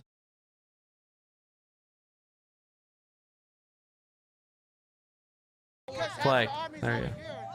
Yeah, that's why you could say that. Oh yeah, we getting set out because nobody wants to stand up. Get your fucking papers. Yeah, exactly. Get your fucking Get papers. your visa. Jeez. Citizens? Holy racism, Batman. Become a citizen. Washington. Become a fucking citizen. You're outside the Capitol, dude. I saw you right outside the fucking Capitol. Become a fucking citizen. Become a citizen if you want your 4 more years. Fuck it. If you want your 4 more years. Get your papers. You're not even Trump supporters. Papers. Vote. Vote. Vote. Vote. Vote. Vote. Vote. Vote. Vote. Vote. Vote. Vote. Vote. Vote. Vote. Vote. Vote. Is this real? Vote. They are fake, dude. They're part of NC. Are they? Yeah, get your papers. That was a little strong. Hey, look at you, over class. You know what you're doing. Yeah, get my face. Get my fucking face. Like, look at this, like, crowd. Get your papers and be in America. You got, look at this fucking guy. This guy just fell out of like the middle of Mardi Gras. You got the giant kid in the back with the glasses. And look at them, man. Look at them earlobes. That's gotta feel weird, man. I don't know. Right now, you know what's going on. Hey, I've been asking you the whole night. Take your mask off. Okay? Take your mask off. For what? Oh, he's wearing the mask. Exactly. Is that why he thinks he's an imposter? Because he's wearing the mask? This is like Fascist Among Us is what we're watching right now. This Fascist Among Us. Owen. Because you're fake as fuck. Oh, that guy's tweaking. You ain't from here. Fuck you. Thank you. Yeah, exactly. Jesus. Exactly. I Yeah, you can know smell why? the plastic On bottles. top of political correctness. Fuck political correctness. This is the country we live in. Okay. Take your mask off. Fuck political correctness. Fuck that virus. Die. Die if you don't love political correctness. This is the country we live in. Who has a visa in America? I don't care about racism or none of that shit. I'm defending the people I love and I care about. I love it. I love Why would they be here if they're in Trump here? I'm trying to understand this. because they are fucking paid. I swear to God they're paid, dude, because I've seen them at Beverly Hills and I've seen them at Washington, D.C. Look at my face right now. Wait, so his logic is they're paid spies because they were at the 2 other places he was at? So couldn't you just use that logic on him?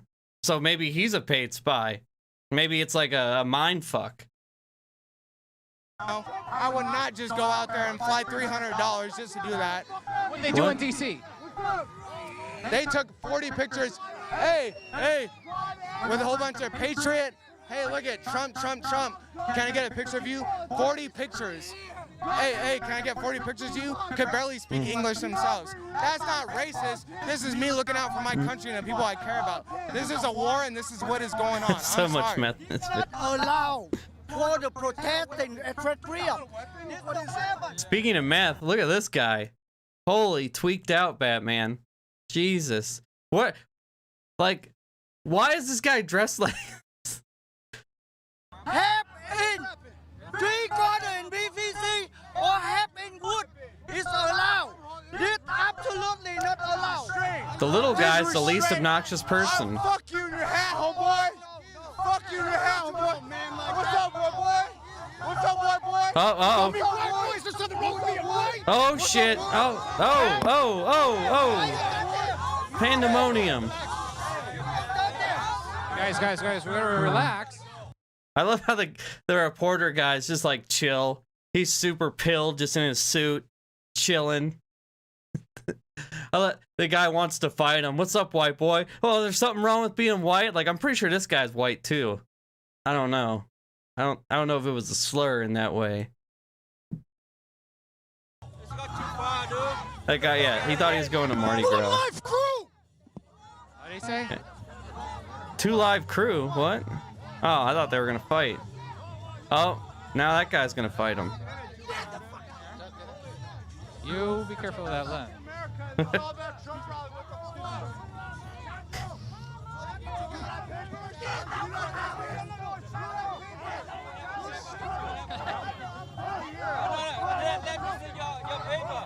me see your paper. Do you have paper?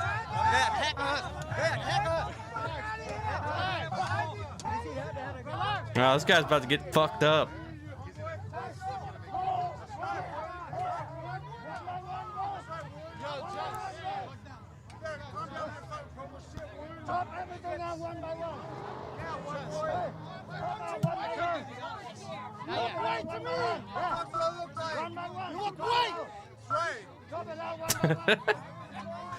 Oh.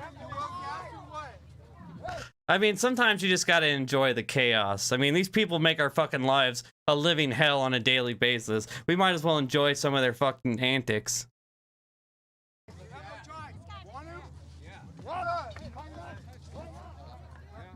What's up? This is a fucking Trump rally. What is a Trump rally? What the fuck y'all doing if there's a Trump rally? We're all supposed to support fucking people? 4 more fucking years, what the fuck you doing? 4 more years, motherfucker. Dude, so many people have fancy ass gimbals. What the fuck y'all doing if it's Trump rally?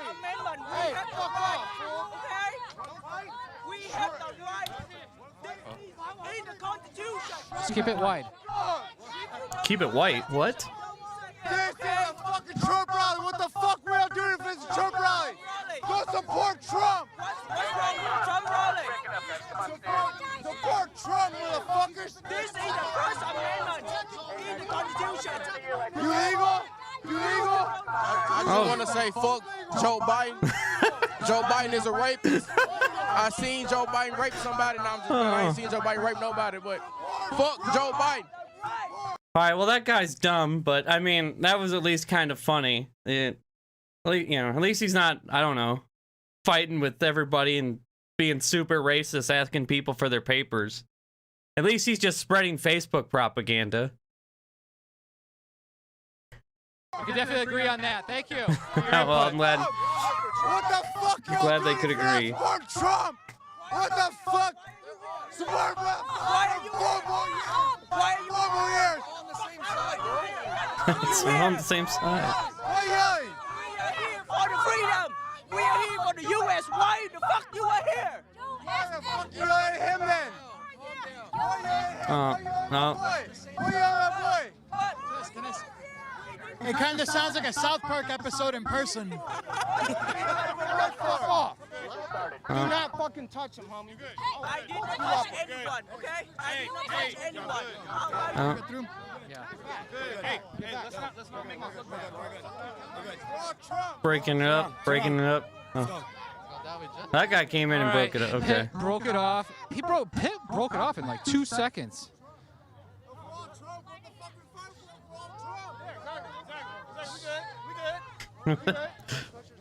So why? Tell me, why are they fake Trump?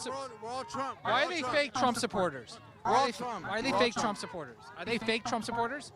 Honestly, Honestly, bro, I'm too high. I don't know. Like that at a rally, and you're gonna be combative. Why would you be combative like that? Anytime I get a really fucking dumb comment in my comment section, this is exactly what I picture. This exact person. I just know this is exactly. I'm pretty sure it's this exact guy that's making the dumb. Oh, just wait. Lynn Wood's got the goods. Sidney Powell's gonna release the Kraken. Just know it's this fucking guy. So don't get too worked up about it. That if you're supporting your president in the United States. Are they starting something? Is that what the problem is? Honestly, I love this guy's trying to get like a serious interview. Everybody has high tensions right now for everything that's going on. You cannot.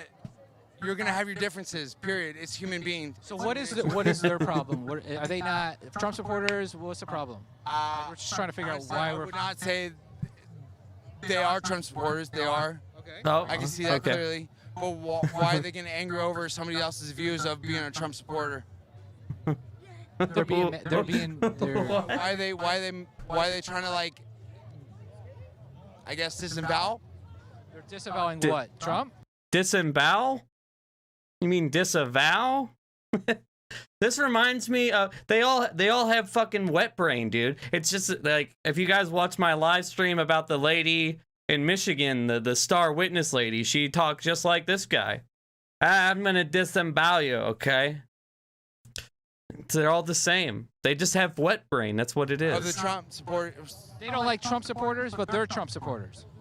Why would there be any animosity? Right. That's what I want to know. So, oh, look at that if guy. we're Trump supporters, why are we having this animosity if we're Trump supporters? That's what we're trying to figure out. So therefore, who's interviewing whether who here? papers or not, you're here in America and you're fighting, you're arguing right now at a fucking rally. You're at a fucking rally. Like, what the fuck are you gonna fight for? Why are you fighting? Why are you arguing over this bullshit? Why can't nobody can come together? Nobody fucking can learn from anybody. He's getting mad again. Fucking mistake. Everybody fucking sits there and thinks that like one way or the other. We all have our own views. We all have our own differences. We're all political. We're all. I'm sorry, but the fucking cast of characters going on right now is something else. I feel like in the fucking land of imaginary creatures or whatever that is from South Park. Like these people can't be real. Like this is a parody, right? This isn't real life. This guy's like got 14 signs. This guy's trying to get a fucking serious interview out of this guy. We all have that fucking right. It's in our fucking 24 amendments of the United States of America. Our founding fathers gave us that fucking right. First amendment. What I'm confused about is why we fucking arguing about this shit. Okay. All right. Good. Thank you, brother. All right. I think I'm trying to figure it out. Trying to figure it out. Oh my god. I think that Well, I don't think that guy's gonna figure it out anytime soon. Well, that was fucking worth it. I'm glad I decided to watch that. What is where'd Trump go?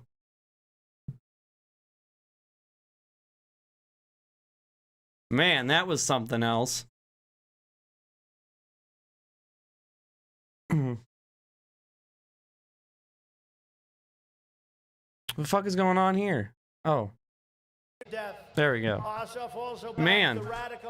What do y'all think about that one? That was fucking interesting, huh? Proudly joined the anti-police mob. Exactly the embodiment of the country. Like our police. We love our police.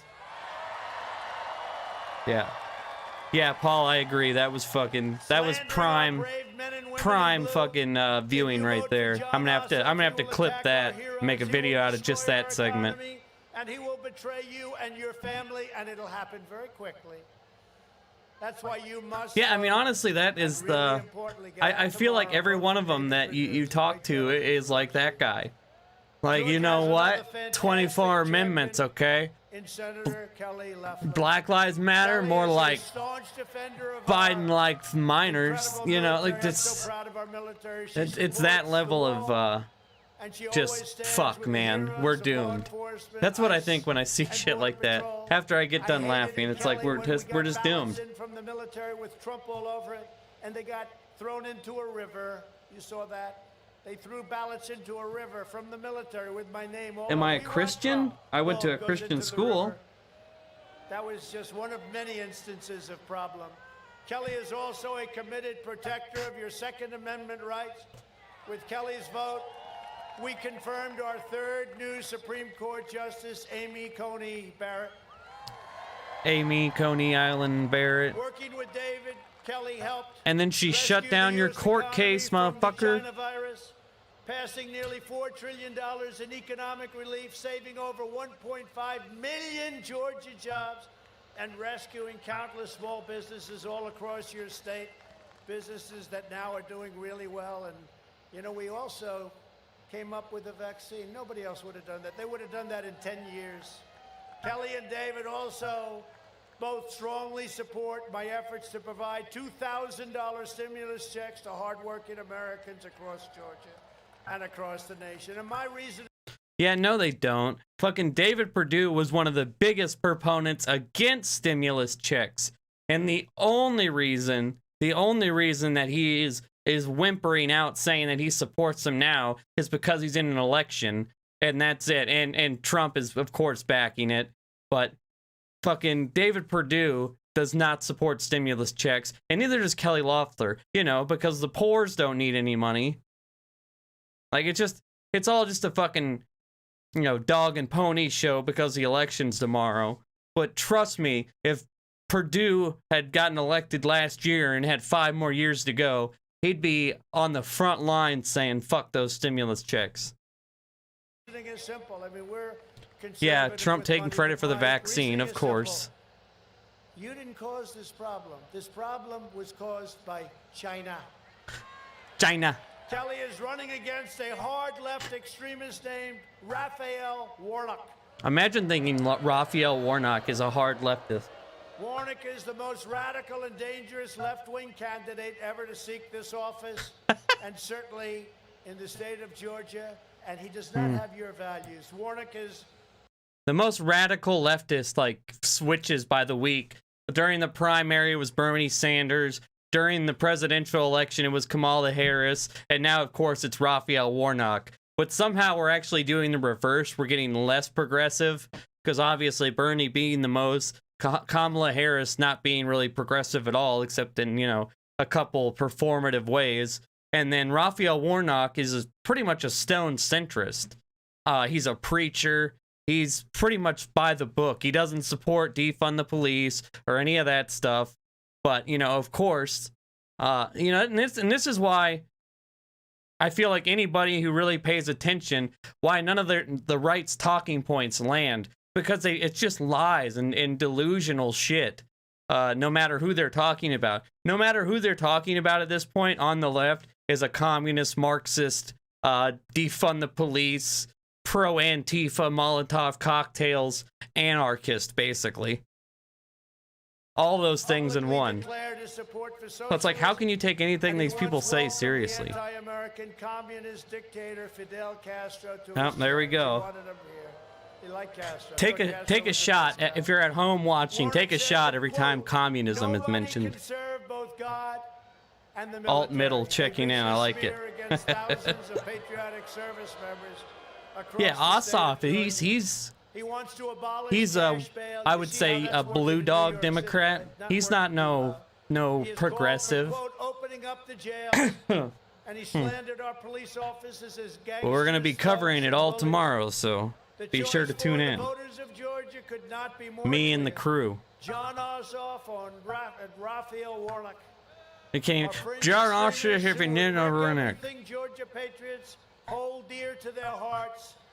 Kelly Loeffler and David Perdue share your values, and you know that. What? They share your values like nobody shares your values.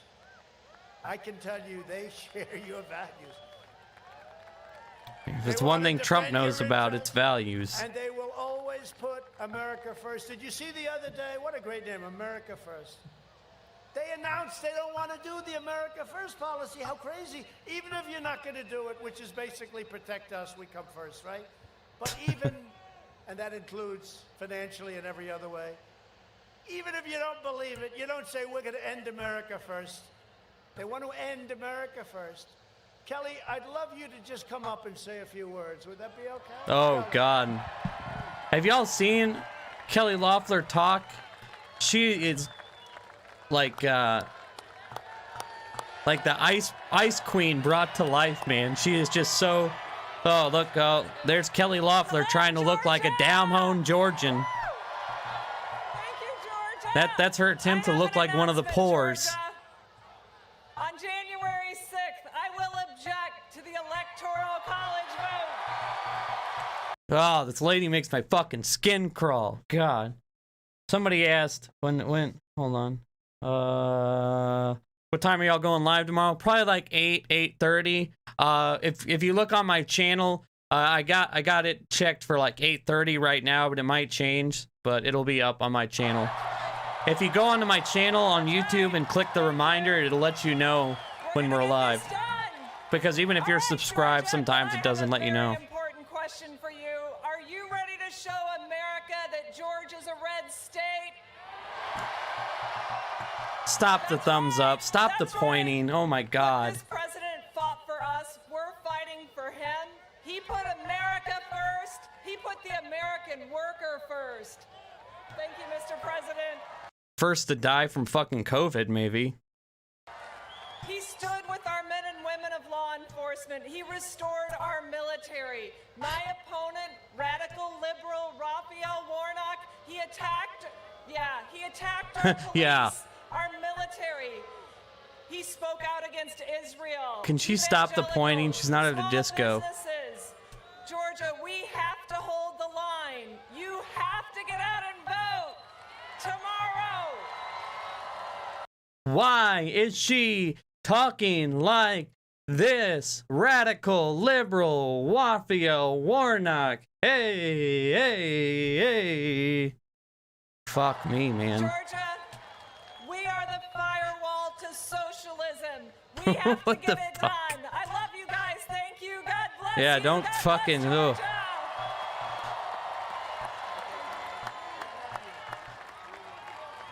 Look, I'm just like you guys. I wear hats. I'm one of the poors. God, that was fucking brutal. I wear jeans.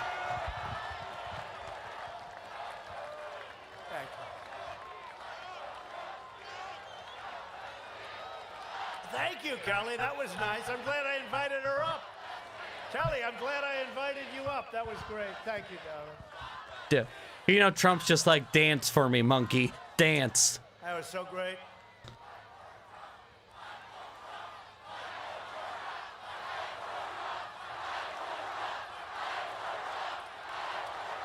Thank you.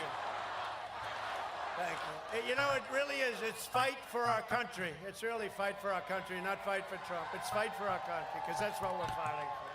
No, it's fight for you. You don't give a shit about the country. You actively tried to commit a conspiracy with the Secretary of State in Georgia the other day, and then when he called your ass out for it, you sued him.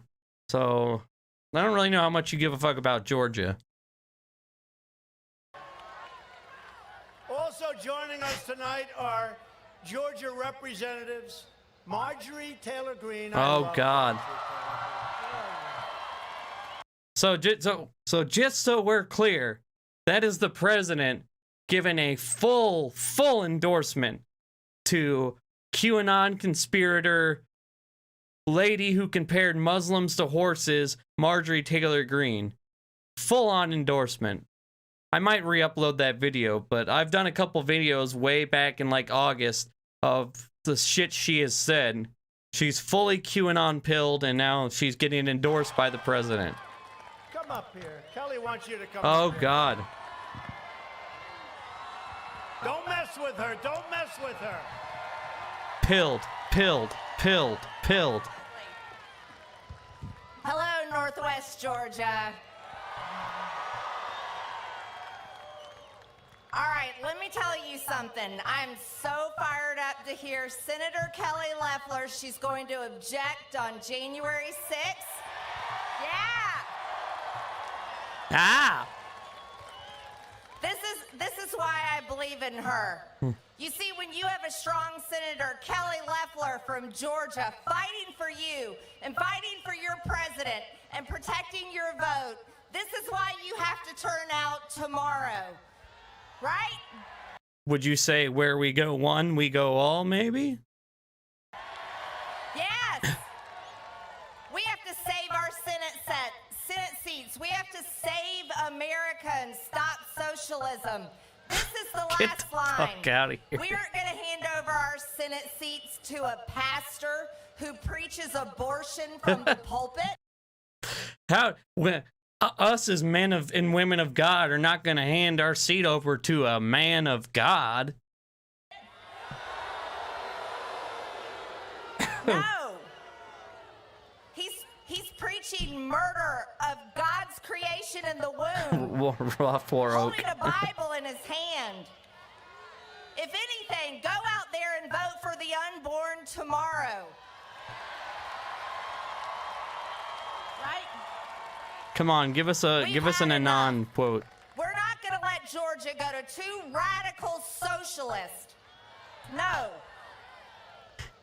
I need you all to go out there and vote. Our district has to show up. We've got to stop this attack, stop our Senate seats from being handed over to these radicals, and we're going to fight for President Trump on January 6th. God. God bless Georgia. God bless America. Let's do this.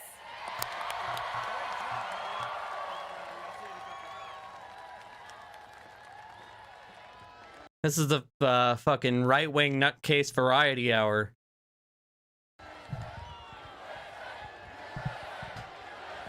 QAnon, QAnon.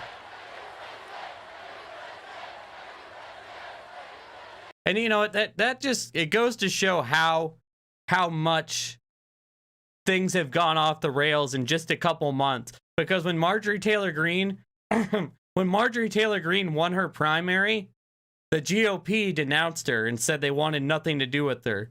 They, made a statement and said they didn't back her whatsoever.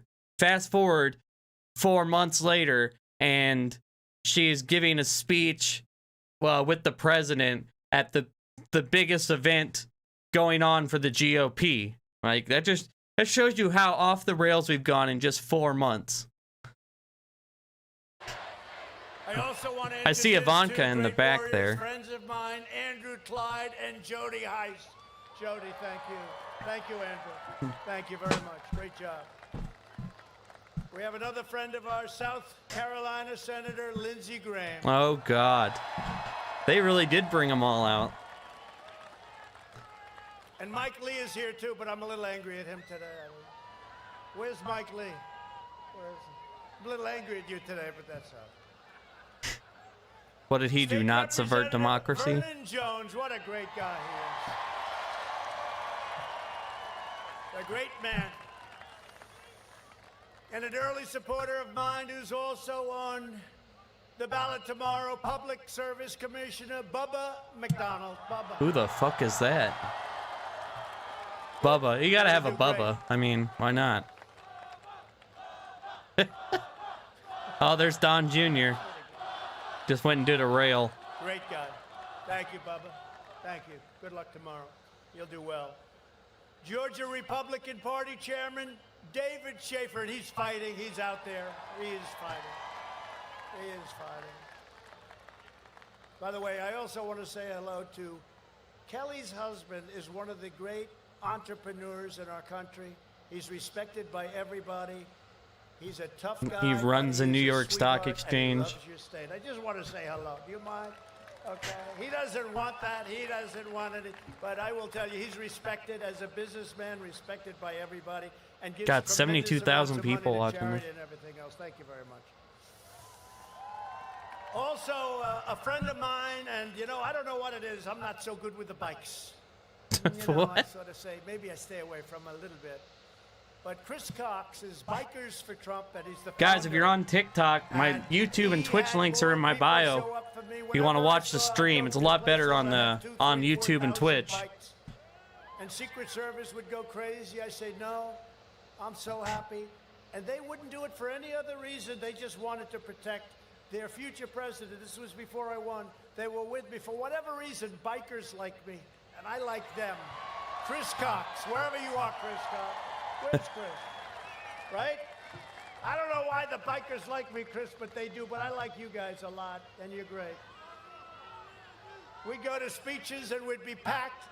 And we couldn't even get them. They didn't even want to be inside. They stood outside, and they were protecting their president when I became president. I never felt safer in my life. Thank you.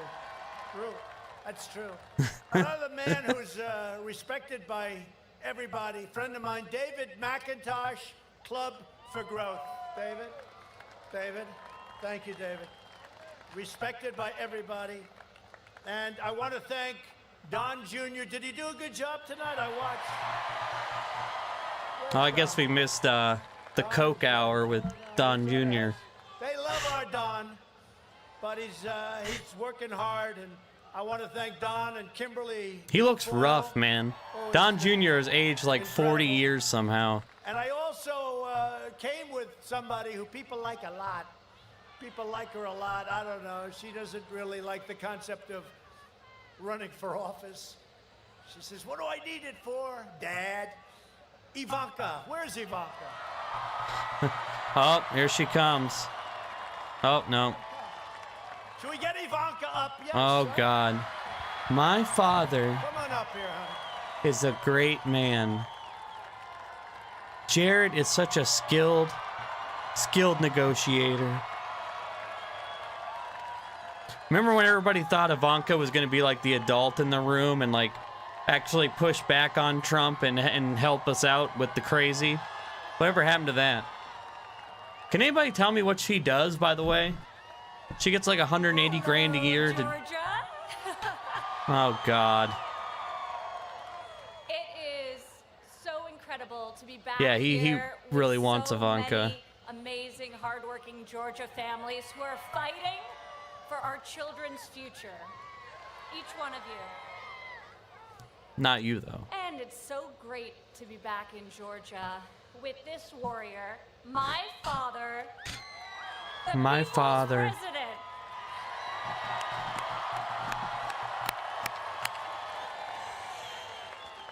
He is Yeah, them trademark deals with China, yeah. tireless champion for all of you, and he will never stop fighting. And by his side, All y'all people on are two TikTok, come to amazing YouTube. Link in bio. that we have to send back to the Senate and send a resounding message that patriotism is alive and well What? in Georgia. Is she slurring a little bit too there? We need some patriotism back in the He's state. going to keep freedom alive in America. Please vote. Thank you. God bless you. God bless Georgia. And God bless America. And God bless our president. Joe Biden. This is the right-wing nutjob variety hour with your host, fucking Thank you, Ivanka. conspiracy Thanks, Don. Kimberly, everybody, thank you all. Tomorrow, our entire nation is counting on the people of Georgia. In a way, the Oh, world cool, is man. counting That's on the people awesome. of Georgia. Hell The fate yeah. of our country is at stake. It's in your Glad I could hands. help you out with that. You must deliver a Republican victory so big that the Democrats can't steal it or cheat it See, away. y'all, I don't have a lot of hope, but you can change some people's minds. We have all seen Not everyone, what our though. opponents are capable of doing. I ran 2 elections. I won both of them. Second one much more successful than the first. But we Imagine fucking saying that. You lost by 7 million votes, but you're saying that you won this one more successfully than the first one. Which you still kind of lost, but technically won, I guess. I'll give it to you. Can't let this happen any longer. On election night, we were leading by so much. We're not going to have that tomorrow. We're not going to have that tomorrow night where you're leading and then all of a sudden, boom, it's gone like magic. We won Florida and Ohio in record numbers. We won Iowa by 8.2%. Nobody's ever won those 3 states and lost. Never happened before. Except, yeah, it has. People do a lot of, either get very lucky or they cheat. Nixon won all those states and lost. So, yeah, that's not true. We're up 293,000 votes in Michigan, 112,000 votes in Washington. In Wisconsin, we were way up. 356,000 votes in Georgia, 356,000. And 700,000 votes in Pennsylvania. It was over. I should have run up to the podium and said, thank you very much for this wonderful victory. Then maybe they wouldn't have had time to close those. Imagine being the fucking president of the United States and not understanding how elections work. Or what am I saying? He knows exactly what he's doing. He knows how they work. Oh, you mean you were ahead before they counted all the votes? Wow, okay. Well, in that case, the Vikings were 1-0 this season, so I guess I'm just going to say we didn't play the last 16 games or 15 games, and we had a perfect season, if you can just fucking stop counting whenever you want. Booths, right? The counting rooms, and do what they did. But then it all started to disappear, and I tell this story because we can't let this happen tomorrow, Kelly. So keep your eyes open.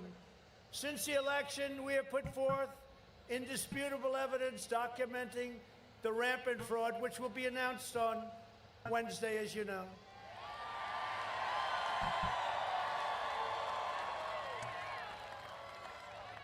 And I want to thank Senator Josh Hawley and Ted Cruz and all of the incredible senators that have stepped up to fight because they've seen what happens. They know it's a fraud. And not just here. You know, I watched some of the people on Fox. I had no choice. I had to. I didn't have enough channels. And they said, why is he fighting for Georgia? It's not enough. No, I need 3. I'm fighting in 8, actually, but 6. And we're going to win them all.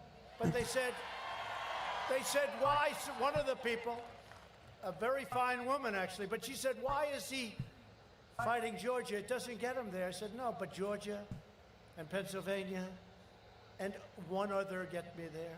And we have 6 and maybe 8 if you look at them. And we were leading all of them by a lot until, like a miracle, it started to quickly disappear. Right here in Georgia, there were tens of thousands of illegal votes cast and counted. You know that. And here are just a few examples. Watch this for tomorrow. We were up 10,315 ballots were cast by individuals whose name and date of birth matches a Georgia resident who died in 2020 prior to the election. And your wacky Secretary of State said 2 people. Exactly, yeah. It was 2 people. On that list, but it's a lot.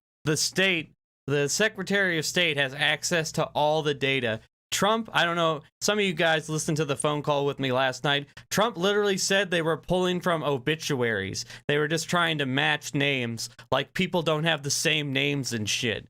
Like, he doesn't even have the data to check these things for the allegations that he's making. According to the Republican Secretary of State, it was 2 people.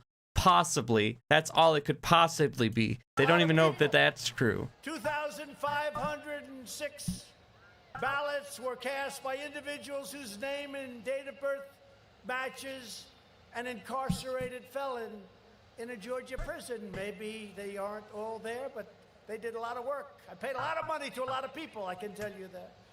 4,502 illegal ballots were cast by individuals who do not appear on the state's voter rolls. Well, that's sort of strange.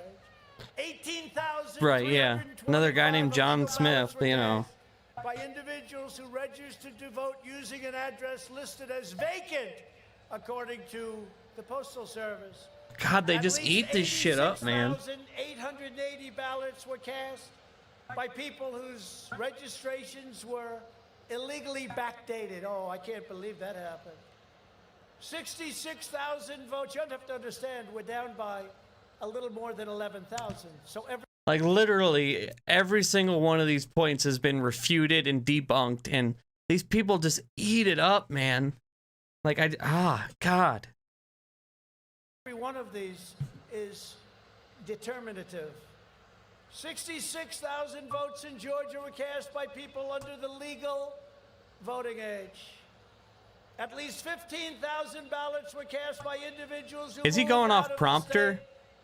Because if he's not on a prompter, it's pretty good that he's got all these memorized. Or maybe he has notes or something. Let's go back. Usually it takes a little time, right? You know. We moved out. Let's go back, darling. Georgia's Yeah, that's a good point, Miss Melancholy. I can't believe they've gone this long and not mentioned Biden, Hunter Biden.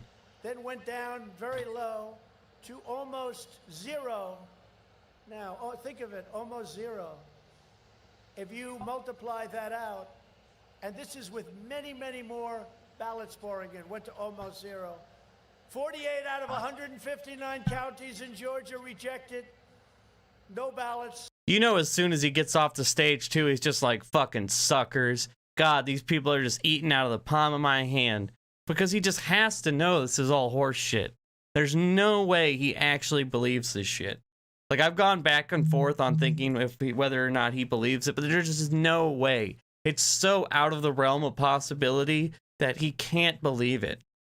And only people that can believe this is the people that are stuck in a conservative media bubble and haven't really looked at the hard data. That's the only way. And if you are in that conservative media bubble, you can easily, you know, this can happen to anybody. And that's what's crazy about it. Because there's such a rich conservative media that anybody can fall for this shit. Rejection rates prove that the tens of thousands of illegitimate ballots were counted. There were I hope they bring out Giuliani. That'd be great. 2020 than ever before by far, but magically far fewer ballots were rejected. This alone is more than enough to swing the election to us. Yeah, if you guys are on TikTok, my YouTube link is in my bio. YouTube and Twitch. I'm streaming on TikTok, YouTube. Better viewing experience. State laws in order to solicit, facilitate, and promote cheating and theft on a scale never seen before. These crooked and incompetent officials suspended signature verification. I said, I want you to go to Fulton County to check the signatures because hundreds of thousands of ballots came in. I want you to check the signature to see if it compares to somebody that lived there 2 years, 4 years, or 6 years ago. They don't want to do it, the Secretary of State and your incompetent governor, although he thinks I've been a great president. The funniest part about that news conference earlier is that the guy didn't even know half of the shit he was talking about. And they deployed hundreds of illicit ballot drop boxes in corrupt Democrat-run cities. What does that even mean? Many other flagrant violations of law. They put these drop boxes. How dare they put drop boxes where black and brown people are? Take them up and where are they? Where are they? They were gone. Georgia's Secretary of State agreed to a litigation settlement, which is something that nobody's ever seen one like this. I want to just tell you that Stacey Abrams took him to the cleaners. That drastically and illegally changed the state's election procedures.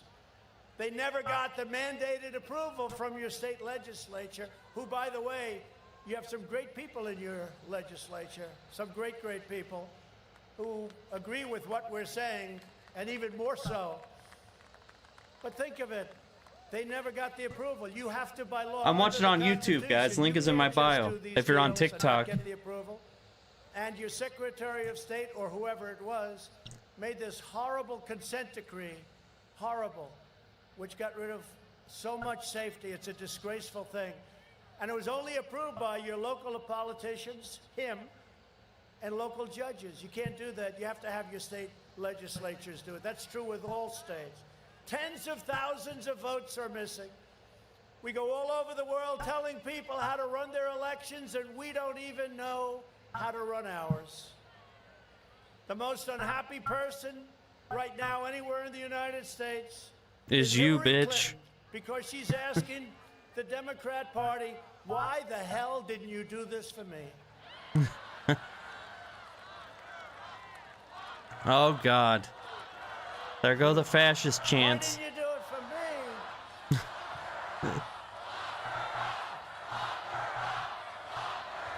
me? He's like a lounge singer, and he just plays the hits. Like, he's a washed up lounge singer. He's got a cocktail in his hand. He, like, throws out a couple little new material, and then bam, he comes back with the hits, the lock her up, the Hillary Clinton shit. And he encourages it. You see how he pauses for the chants. Notice how quiet she's been? I shouldn't have said that. Not tonight, Joe. But you notice how quiet she's furious because she said, don't forget, I won Michigan by 10,000 votes. We did much better, as I said, this time. Yeah, Much Biden won better. it by I won Michigan 150,000. from her by 10,000 votes. I won Wisconsin by a small, Biden won with Michigan by 150,000. He won Michigan by 10,000. Yet he's the one that's been contesting the election to high heavens. I mean, they could have done that one and not get caught. We caught them. We caught them. They're locking up Hillary Clinton like still. Mike Lee Still that are same here, game. Lindsay, I say, if they got approved and verified, they use the word verified, votes that are fraudulent, and then we find out after, because you can't do it that quickly, it doesn't go that quickly, it's a lot of work and a lot of votes and a lot of people. And then we find out that they were frauds, like in one state where you had, let's say, you lost by 25,000 votes. They verify it, and that's supposed to be the end. But shortly thereafter, we find out that we actually won the state by 250,000 votes. Does that mean that fucking really? that state plus others adds up to being your president? I don't think it should. I don't think it should. I don't think that Kelly feels it should. I don't think that Marjorie feels it should. In Wisconsin, over 90,000 ballots were illegally harvested. Can't do that, not allowed to. Through so-called human drop boxes. And over 500 illegal unmanned drop boxes were put out statewide. In addition, over 170,000 absentee votes. What is his beef with the drop boxes? I don't understand. Illegal under Wisconsin law and should never have been included in the tally. By the way, it was razor thin. There's 170,000 votes. The margin in Wisconsin is only 20,000 votes, so this issue alone would have won that state for us many times over. We were leading at 10 o'clock in the evening by a lot. In Pennsylvania, there were 205,000 more ballots cast than there were voters. How do you get around that one? Such a ridiculously dumb fucking thing to say. Which remains completely unexplained. You have great senators and representatives there, and nobody can These are explain it. Facebook level Think bad about it. And in other allegations. places, too. You had more ballots than you had voters. You had more votes, think of it, than you had voters by a lot. In addition, Democrat state Supreme Court judges and Democrat Secretary of State effectively abolished the signature verification process right here. They counted ballots Right here. cast after deadlines, and they allowed ballots to be illegally fixed in Democrat-controlled areas. And I say this because you can't let this happen tomorrow, and I hope all the politicians are listening. There's an unexplained 400,000 vote discrepancy between the number of mail-in ballots in Pennsylvania sent out, reported on November 2nd, 2020, and the number reported on November 4th. They can't explain it. 400,000 previously unreported mail-in ballots magically appeared. They couldn't explain it. And all of a sudden, they just happened to find 400,000. That's a lot of people. Amazing. And the Pennsylvania legislature is not happy. Pennsylvania also had an estimated 8,000 dead voters, 55,000 ballots received back before they were even sent. How about that? The ballots were received, but they weren't sent yet. Oh, get them out fast, please. Many more with no mail date, and 14,000 ballots illegally cast by out-of-state voters. Those are numbers. And those are numbers we got from them. Well, I mean, those are The numbers. numbers aren't so good. In Clark County, Nevada, over 130,000 ballots. This is far, just so you know, all these numbers, these are far more than we need.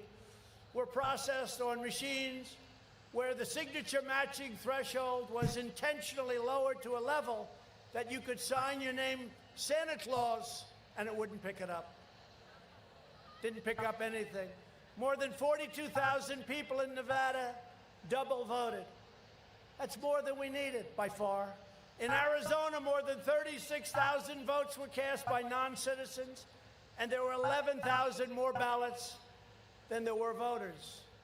Seems to be a trait, doesn't it? This was like at the Super Bowl where you have 15 cameras and they say, camera number 4, you're on. Camera number 3, you're on. In Michigan, according to one analyst, over 35,000 ballots listed no address. Over 13 ballots were cast by non-residents. Over 13. And an estimated 17,000 ballots were cast So by 14. dead people.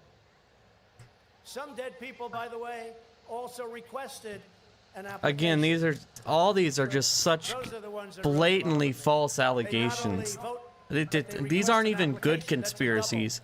QAnon people are coming up with better conspiracies than The this. highly troubling matter of Dominion voting machines. This is 4chan level, bad section of QAnon level Very carefully tomorrow, everybody. You have to watch it carefully. conspiracy theories he's pushing out. From a letter from Georgia State Senator William Ligon. You know who he is, right? Highly respected guy. Dear Mr. President, The chat on the right, that's the live stream that I'm watching. That's his YouTube channel live stream. Potential hacking and other irregularities associated with Dominion voting systems, scanners, ballot marking devices, ballots, polling pads used in the 2020 general election in Georgia. You don't hear this from your Secretary of State, and you don't hear this from your governor. And you do have a great legislature, I have to tell you, but the governor won't let them hold a session to decertify. On December 30th, 2020, the committee held a hearing investigating potential fraud and other irregularities during Georgia's 2020 general election. The committee first unanimously approved a report dated December 17, 2020, discussing a myriad of voting irregularities and potential fraud in Georgia 2020 general election, discussed in an earlier hearing held on December 3rd. Notably, the committee stated in the executive summary that the November 3rd, 2020 general He's election literally got this on prompter. and reported He's he's got all these bogus talking points on prompter, just funneling off conspiracy after conspiracy. People that represent you. I don't know where they come from. The committee then heard, and this is from one of your most highly respected political representatives. The committee Well, then that's not heard saying additional much. testimony concerning voting irregularities during the 2020 general election, including testimony and a real-time test demonstrating serious irregularities with Dominion's voting machines. 3 events discussed at this hearing stand out and require a forensic order of the The whole Watergate Nixon resigning thing would have never happened nowadays. The governor will not let us do it. We've been asking him. Thanks to Fox News and conservative media, he would have never stepped down now. He won't let us do it. Why won't he let us do it? There's only one reason I can think of. First, the Dominion voting machines employed in Fulton County, that's the home of Stacy, had an astounding 93.67 error rate. 93.67 error rate in the scanning of ballots, requiring a review panel to adjudicate or determine the voter's intent. You guys on TikTok, streaming on YouTube, link in description, or link in my bio. Votes for Trump. You know, I think that voter meant something other. He doesn't want Trump. Let's just switch it around. Think of that. They're trying to determine the voter's intent. in over 106,000 ballots out of a total of Not sure what's going on with my 113,000 Twitch ballots. channel. This is from your representative, highly respected. The national average for such an error rate is far less than 1.2%, so that was 93%. The source of this astronomical error rate must be identified to determine if these machines were set up or designated. Again, these are just, oh my God, these lies. So many lies. And look, these people are just eating it up in these comments. Look at this. Heart, heart, heart. Fucking Trump won. Fucking Trump won. MAGA for life. Just all these fucking lies. Like every single thing he is spouting has been debunked thoroughly. All the stuff in Georgia, the Secretary of State came out and line by line debunked him. The Pennsylvania had more fucking voters than people that are registered. Do you have any idea how fucking easily you could prove that had that happen? That would be the biggest scandal in the history of the country, and it would be undeniable if more people voted than are registered to vote. Like, does this guy not understand what same-day registry is? Oh my God. To allow for a third party to disregard the actual ballot cast by the registered voter. This is what I have. There was no way. Look at this crowd we have here. Biden came here, he had... Go Biden. Gallup, you know the Gallup poll. They did I don't say this braggingly. Braggingly. He doesn't say it braggingly. I don't say it. I say it for a different reason.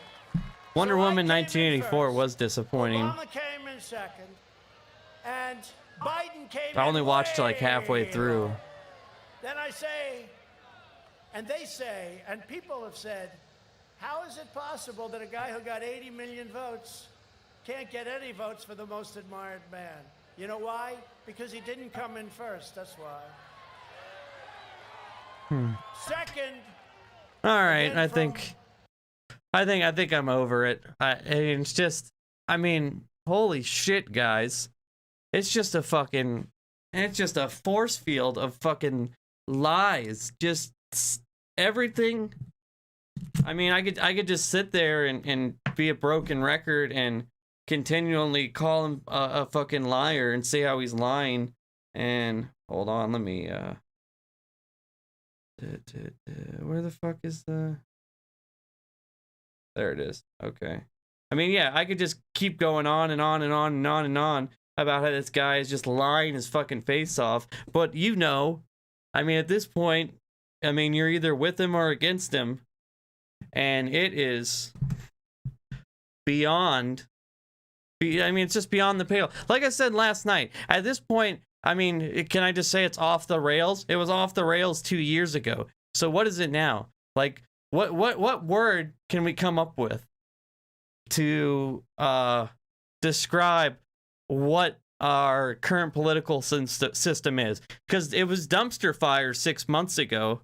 What is it now? Like a school bus fire? Like a school bus inside a dumpster, inside a something that's off the rails? It's an off the rails dumpster school bus fire. At something, I don't know. Let's see. We'll end on a... And, oh, yeah, this is what he was, when he said over 432,000 votes removed from Trump in Pennsylvania, data scientists say. Okay, so sounds pretty bad, right? 432,000 votes removed in Pennsylvania, you say. Okay. Let's see. There were vote movements all across all candidates. However, we did not see the same type of negative decrements to any of the other candidates that we saw with President Trump's tallies, and they happened repeatedly with no explanation. Linda McLaughlin, a member of the group, told the Epic Times. Well, who the hell is Linda McLaughlin? I wonder. Wait for it. Linda McLaughlin, executive radio producer, Hannity, the Sean Hannity Show. So this is data from Sean Hannity's executive producer. Please tell me how the fuck anyone would take that seriously. And come the fuck on.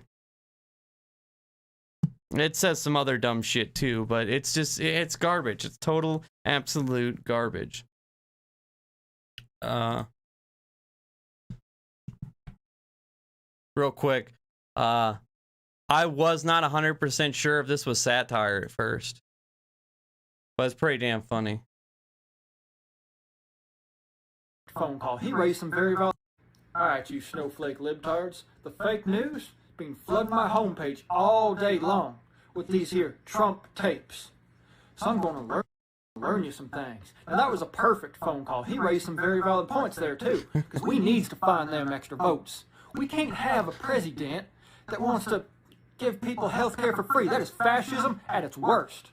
Now look, if China Joe can print off ballots from Hillary's email server using Hunter's laptop, then we should be allowed to make up new votes too. So maybe I should go look down at the Staples Print Center, huh? Or maybe down by the creek, because QAnon's been warning us about you Antifa lizard people. Find the lizards, find the votes. Personally, I didn't vote, because I know Hugo Chavez rigged them voting machines. Come to think of it, he must have also rigged Stormy Daniels. That is the only explanation for why Trump couldn't make her orgasm. Alright, you snowflake libtards. I mean, okay, that's parody, but realistically, I mean, how much different was that from what we just watched with Trump? I mean, it wasn't, was it? I mean, it was the same goddamn thing. Yeah, it's satire, but I mean, how close is that to the real deal? I mean, basically everything he said there was spot on what Trump said, except for maybe the Stormy Daniels thing. I mean, Lin Wood was talking about lizard squads today, so you can't even say the lizard people line is too out of bounds. Like, it's pretty bad when lizard squad was the #1 trending thing in the United States for about 2 hours today. All dim votes are in the crick. Yeah. Oh,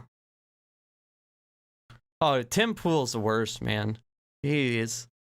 I mean, I don't know if you guys have like a certain conservative that just really makes your blood boil, but for me, it's definitely Tim Pool. Just because I really hate the I'm a liberal, but I'm a disaffected liberal, so that's why I shit on the left now. You know, he plays that role. And conservatives just love that, man. If any of you guys are ever hard up for money, just become a disaffected liberal that shits on the left. And start a YouTube channel or a TikTok. I guarantee you'll have 100K subscribers overnight. Linwood was talking about lizard today. Yeah. I made check my Twitter or TikTok. I made a video about it. Well, fuck, we'll just here, hold on. I have the ability. We'll look at it right now. Why not? Yeah, this is where are we at?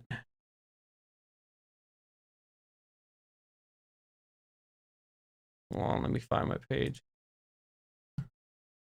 Yeah, this is what oh, that's the Proud Boys one. Yeah, this is what Lin Wood was doing today. So, just in case you haven't checked Twitter today, MAGA lawyer Lin Wood has lost his goddamn mind. I believe Chief Justice John Roberts and a multitude of powerful individuals worldwide are being blackmailed in a horrendous scheme involving that and that thing of that thing on videotape. You guys see what it says there, right? You know. Yeah, that's... I have the key to the files containing the videos. I also have shared this information. This blackmail scheme is conducted by members of 10 of the world's most well-known and elite agencies. One of those groups was hacked by a group known as Lizard Squad. The blackmail files of that and that bad thing were obtained by this group, and a copy was provided to Isaac Cappy. The blackmail targets are approached with a gun and a child and a camera, and the target is ordered to do that to that on video. The target is then ordered to shoot that on video. The target is then owned and controlled by the blackmailers until blackmail evidence loses its value. Yeah, so that's what Linwood was talking about today. Lizard people and QAnon level shit. I'm a millennial. TikTok is like, oh shit, no, what does it say? Oh, it's on here. Okay. I'm a millennial. TikTok is like stepping into poison ivy. Please continue on you. I would much rather honestly just do YouTube and Twitch.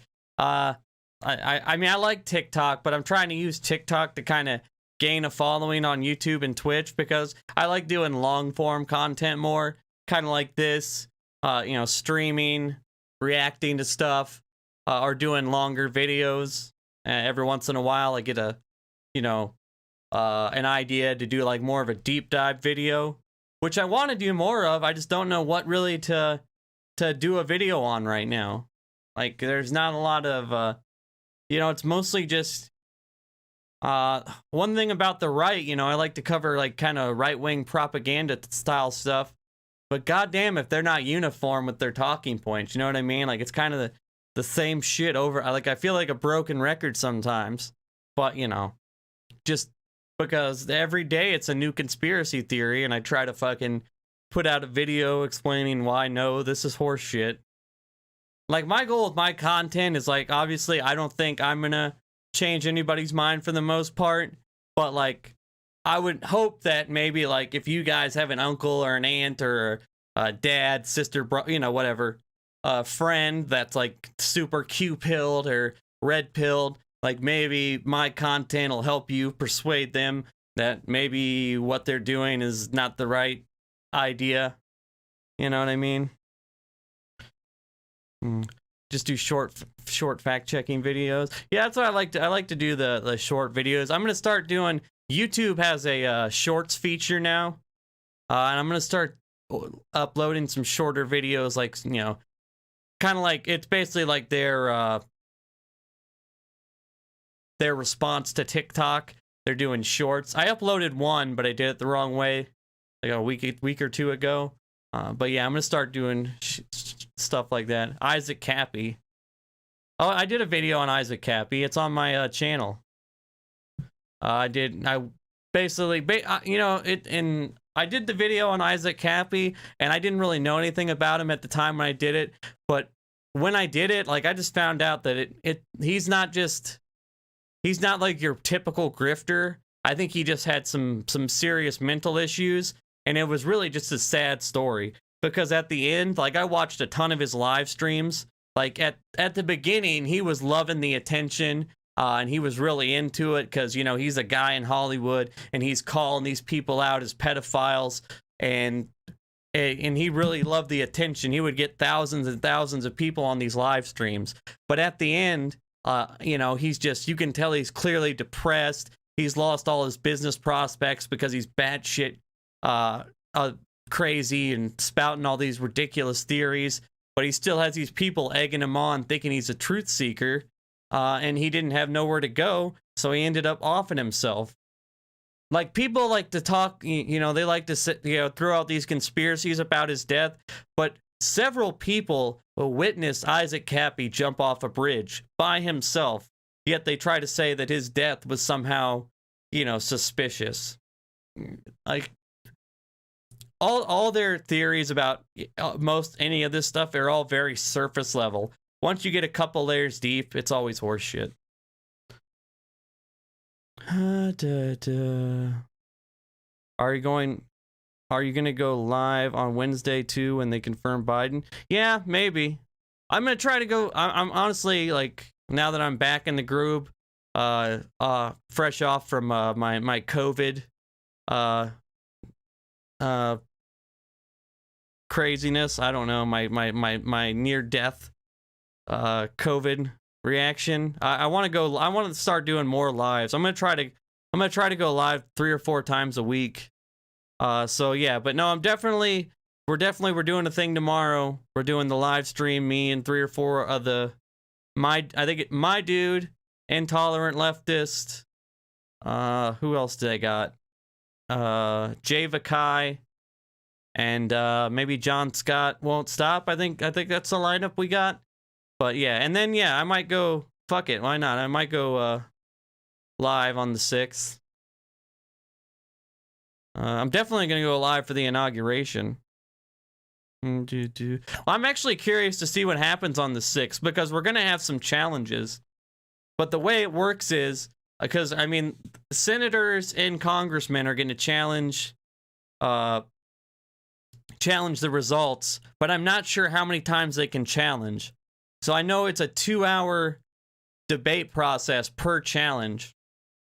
Like, you know, if a congressman and a senator object to the results, they go to their chambers or respected chambers and debate for 2 hours. But I'm not exactly sure how many times they can do that, or if they do them all at once. You know what I mean?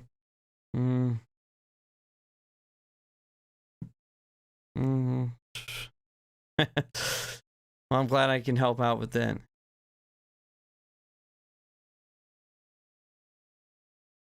Well, that's cool. I'm glad. I'm glad. Like I want like, yeah. I try to.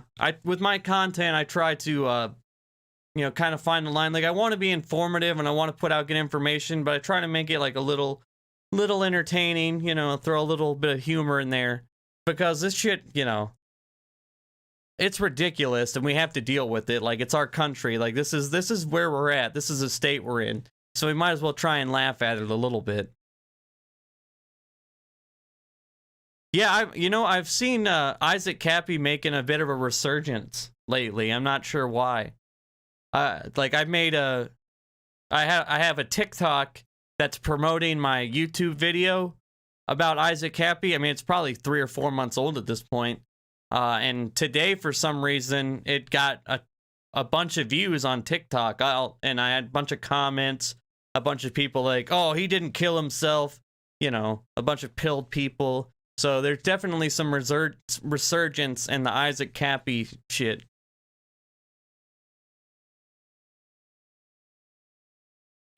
Yeah, I try to hold back on the swearing, but sometimes you just gotta swear. You know what I mean? Yeah, no, we're going live tomorrow. Yeah, it's because Len Wood brought him up. Exactly.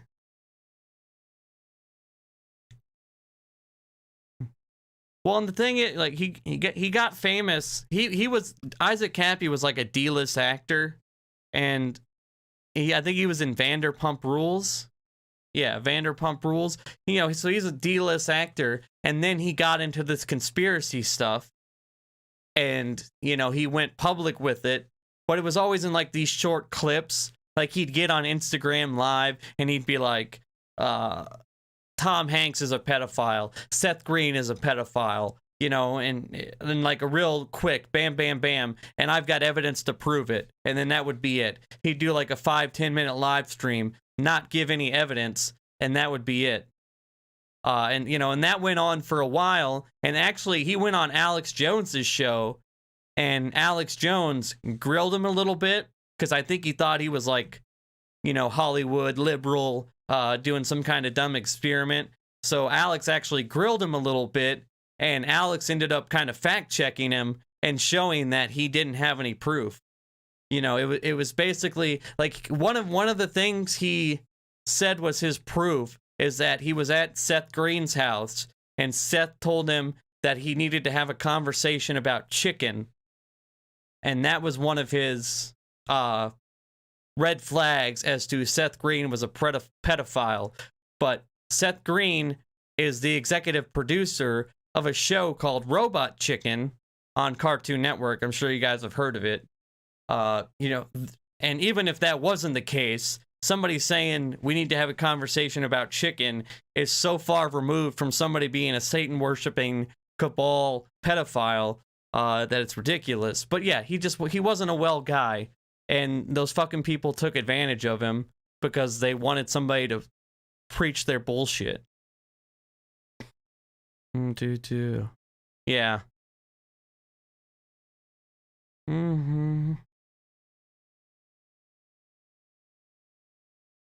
Yeah, I remember he had a suicide note, but I don't remember what was in it. I have a bunch of sources on the description of the video on YouTube. If you guys want to ever check it out anymore. Oh,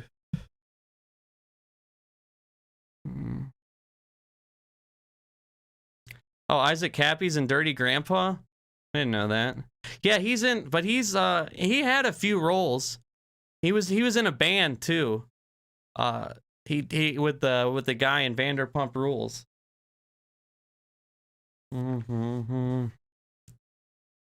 But yeah. So tomorrow night, probably about 8, because I want to go live. I have it set for 8 right now. Oh shit. If you go to my YouTube channel, you'll see the next live stream set for 8 o'clock tomorrow. So we'll probably go live around then. But I'm gonna start posting like updates and stuff for all my stuff in my Discord. So and just FYI, all my stuff is always in the description of my videos. So if you want to join the Discord or follow me on any of my other social medias, the links are always in the description of my YouTube videos. So yeah, make sure if you guys enjoy the live streams, follow me on Twitch, join the Discord, because I'm definitely maybe in the future gonna start doing some kind of like call-in shit on stream. Maybe just something, switch it up a little bit, especially on like the live streams I do with the group. I think it'd be cool to have people call in. So yeah, join the Discord, because that's the best way to do like a call-in type thing. And yeah, thanks for hanging out. Really appreciate it. And I think I'm gonna get some food, and then eventually I gotta go pick up my sister from the hospital. She works there. She's not like hurt or anything. She's a nurse. But yeah, appreciate y'all hanging out with me. And I will see you tomorrow. Peace out.